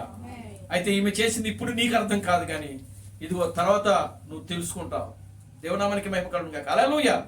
కనుక ప్రియమైన దేవుని బిడ్డలారా ఆ స్త్రీ ఇక్కడ తాను ఏం చేస్తుంది అంటే పరీక్షించుకుంటుంది, పరిశీలించుకుంటుంది. ఆమె జీవితం అంతా కూడా పరిశీలించుకొని యేసు పాదాల దగ్గర పెట్టింది. ఈరోజు మనము క్రీస్తు బ్రహ్మ దగ్గర మన పాదాల దగ్గర మనం పెట్టాలి మన జీవితాలు. ఆయన వాక్యం ద్వారా పెట్టాలి. దేవునామానికి మహిమ కలుగును గాక. హల్లెలూయా. ఈ కాలంలో దేవుడు ఏ సందేశం అయితే ఇచ్చాడో, ఏ వర్తమానం అయితే ఇస్తున్నాడో ఆ వర్తమానాన్ని గౌరవించాల్సిన బాధ్యత మన మీద ఉన్నది. ఆ వాక్యాన్ని వినయము విధేయత కలిగి జీవించాలి. మనం ఆ వాక్యానికి లోబడాలి. ఏ మాత్రము కూడా వాక్యము విషయంలో, క్రీస్తు బ్రహ్మ యొక్క వాక్యము విషయంలో, క్రీస్తు థామస్ యొక్క వాక్యము విషయంలో నీవు అశ్రద్ధ కలిగి ఉంటే, నీలో తగ్గింపు జీవితం లేకపోతే, నీకు మారు మనసు లేకపోతే, నిన్ను నీవు పరిశీలన చేసుకోకపోతే ప్రియులారా ఆ వాక్యము ఒక రోజున నీ మీద ఏం చేయబోతుందంటే నేరారోపణ చేయబోతావు. దేవునామానికి మహిమ కలుగును గాక. హల్లెలూయా. కనుక ప్రియమైన దేవుని బిడ్డలారా నిన్ను నీవు పరీక్షించుకో. దేవుడి సన్నిధిలో నిన్ను నీవు పరీక్షించుకో. మన జీవితాలు వాక్యానికి తగినట్టుగా ఉన్నాయా? మన జీవితాలు సువార్తకు తగినట్లుగా మనం జీవిస్తున్నామా? దేవునామానికి మహిమ కలుగును గాక. హల్లెలూయా. మన ఆలోచనలు ఎలా ఉన్నాయి? మన తలంపులు ఎలా ఉన్నాయి? మన నడవడికలు ఎలా ఉన్నాయి? మన చూపులు ఎలా ఉన్నాయి? కేవలం క్రైస్తవులుగా పిలిపించుకోవడం కాదు, కానీ క్రైస్తవ జీవితమునకు తగినటువంటి జీవితము. ఆనాడు 12 మంది అపోస్తలులు ఏ విధంగా అయితే జీవించారో వాళ్ళ జీవితం అంతా ఈ రోజున పరిశుద్ధ గ్రంథంలో రాయబడింది. మనం కూడా ఆ విధంగా జీవిద్దాం. క్రీస్తు థామస్ ఏ విధంగా ఈ లోకంలో జీవించారు ఆ విధంగా మనం జీవిద్దాం. దేవునామానికి మహిమ కలుగును గాక. హల్లెలూయా. కనుక ప్రియమైన దేవుని బిడ్డలారా నిన్ను నీవు పరీక్షించుకొని, నిన్ను నీవు తగ్గించుకొని, నిన్ను నీవు ప్రియులారా గమనించండి, జయించుకుంటూ మన ఆత్మీయ జీవితంలో ముందుకు సాగుదాం. దేవుడు తన పరిశుద్ధ వాక్యములను దీవించి ఆశీర్వదించును గాక. ఆమేన్. ప్రార్థన చేసుకుందాం. దయచేసి అందరూ కూడా లేచి నిలబడి ప్రార్థన చేద్దాం. అందరూ కూడా లేచి నిలబడి మనం ప్రార్థన చేస్తాం. మమ్మల్ని మిక్కిలిగా ప్రేమించిన మా మంచి తండ్రి, జీవం గల దేవుడా, జీవాధిపతి, నిన్న నేడు నిరంతరము ఒకటే రీతిగా ఉన్న మా పరమ తండ్రి, నా ప్రభువైన బ్రహ్మ క్రీస్తు నీ పవిత్రమైన పాదాలకు వందనాలు, స్తుతులు, స్తోత్రము చెల్లిస్తున్నాను. ఇప్పటి వరకు నాయన మీరిచ్చిన ఈ గొప్ప సందేశమును బట్టి మీకు స్తోత్రము. నిన్ను నీవు పరీక్షించుకోను.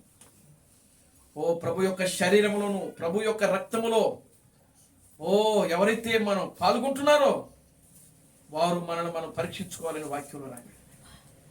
నిజంగా నాయన మా జీవితాల ప్రభువా నీ వాక్యమునకు సరిగ్గా ఉన్నాయో లేదో నా తండ్రి అవి నీకే తెలుసు ప్రభువా. కనుక నా తండ్రి నీ వాక్యమునకు అవిధేయమైన కార్యాలు మా జీవితాలు ఏమైనా ఉంటే నా ప్రభువా వాటన్నిటిని కూడా ప్రభువా మీరు తొలగించండి. మా ఆలోచనలు సరిచేయండి, మా తలంపులు సరిచేయండి, నడవడికలు సరిచేయండి, చూపులు సరిచేయండి నాయనాలు నా తండ్రి. మేము కేవలం నీ వాక్యానికి లోబడే జీవితం మీరు మాకు అనుగ్రహించండి. కూడి వచ్చిన బిడ్డలు దీవించి ఆశీర్వదించండి. ఈ మధ్యాహ్నపు దీవులతో నింపండి. సమస్త ఘనత మహిమను మీరు తెచ్చుకోండి. జీవం కలిగిన నా ప్రభు అయిన క్రీస్తు ప్రణహామనుడి సర్వశక్తి కలిగిన నామలో ప్రార్థించి స్తుతించి వేడుకొనుచున్నాము. ఆమేన్. అందరూ కూడా 2 చేతులు పైకెత్తి కోరస్ పడుకుందాం. Christ Branham never fails. Christ Branham never fails. Christ Branham never fails in thee. Hallelujah. Hallelujah. Christ Branham never fails in thee. Is coming very soon. Is coming very soon. Is coming very soon in thee. Hallelujah, hallelujah, is coming very soon in thee. నా ప్రాణమా ప్రభువు స్తుతించు, నా అంతరంగ సమస్తమైన పరిశుద్ధమును స్తుతించు. నా ప్రాణమా ప్రభువు స్తుతించు, ప్రభు అయిన క్రీస్తు బ్రహ్మ చేసిన ఉపకారణలో దేనిని మరొకము. ఆమేన్. ఆమేన్. రాజులకు రాజుగా ప్రభువులకు ప్రభువుగా పెండ్లి కుమారుడుగా తెర మీద ప్రత్యక్షము కానున్న ప్రభు అయిన బ్రహ్మ క్రీస్తు యొక్క కృపా సమాధానం ఇక్కడ కూడిన ప్రతి బిడ్డకును ఈ ప్రపంచంలో 7వ దూత ఎస్ థామస్ గారిని క్రీస్తుగా అంగీకరించి క్రీస్తు బ్రహ్మే దేవుడు, క్రీస్తు బ్రహ్మే రాజులకు రాజు, క్రీస్తు బ్రహ్మే ప్రభువులకు ప్రభు అని నమ్మి విశ్వసించి ఆరాధిస్తున్న ప్రతి బిడ్డకును ఇప్పుడును సదాకాలము తోడయుండి నడిపించును గాక. ఆమేన్. ఆమేన్. అందరికీ వందనాలు. ప్రభు మిమ్మల్ని దీవించి ఆశీర్వదించును గాక. ఆమేన్. ఆమేన్.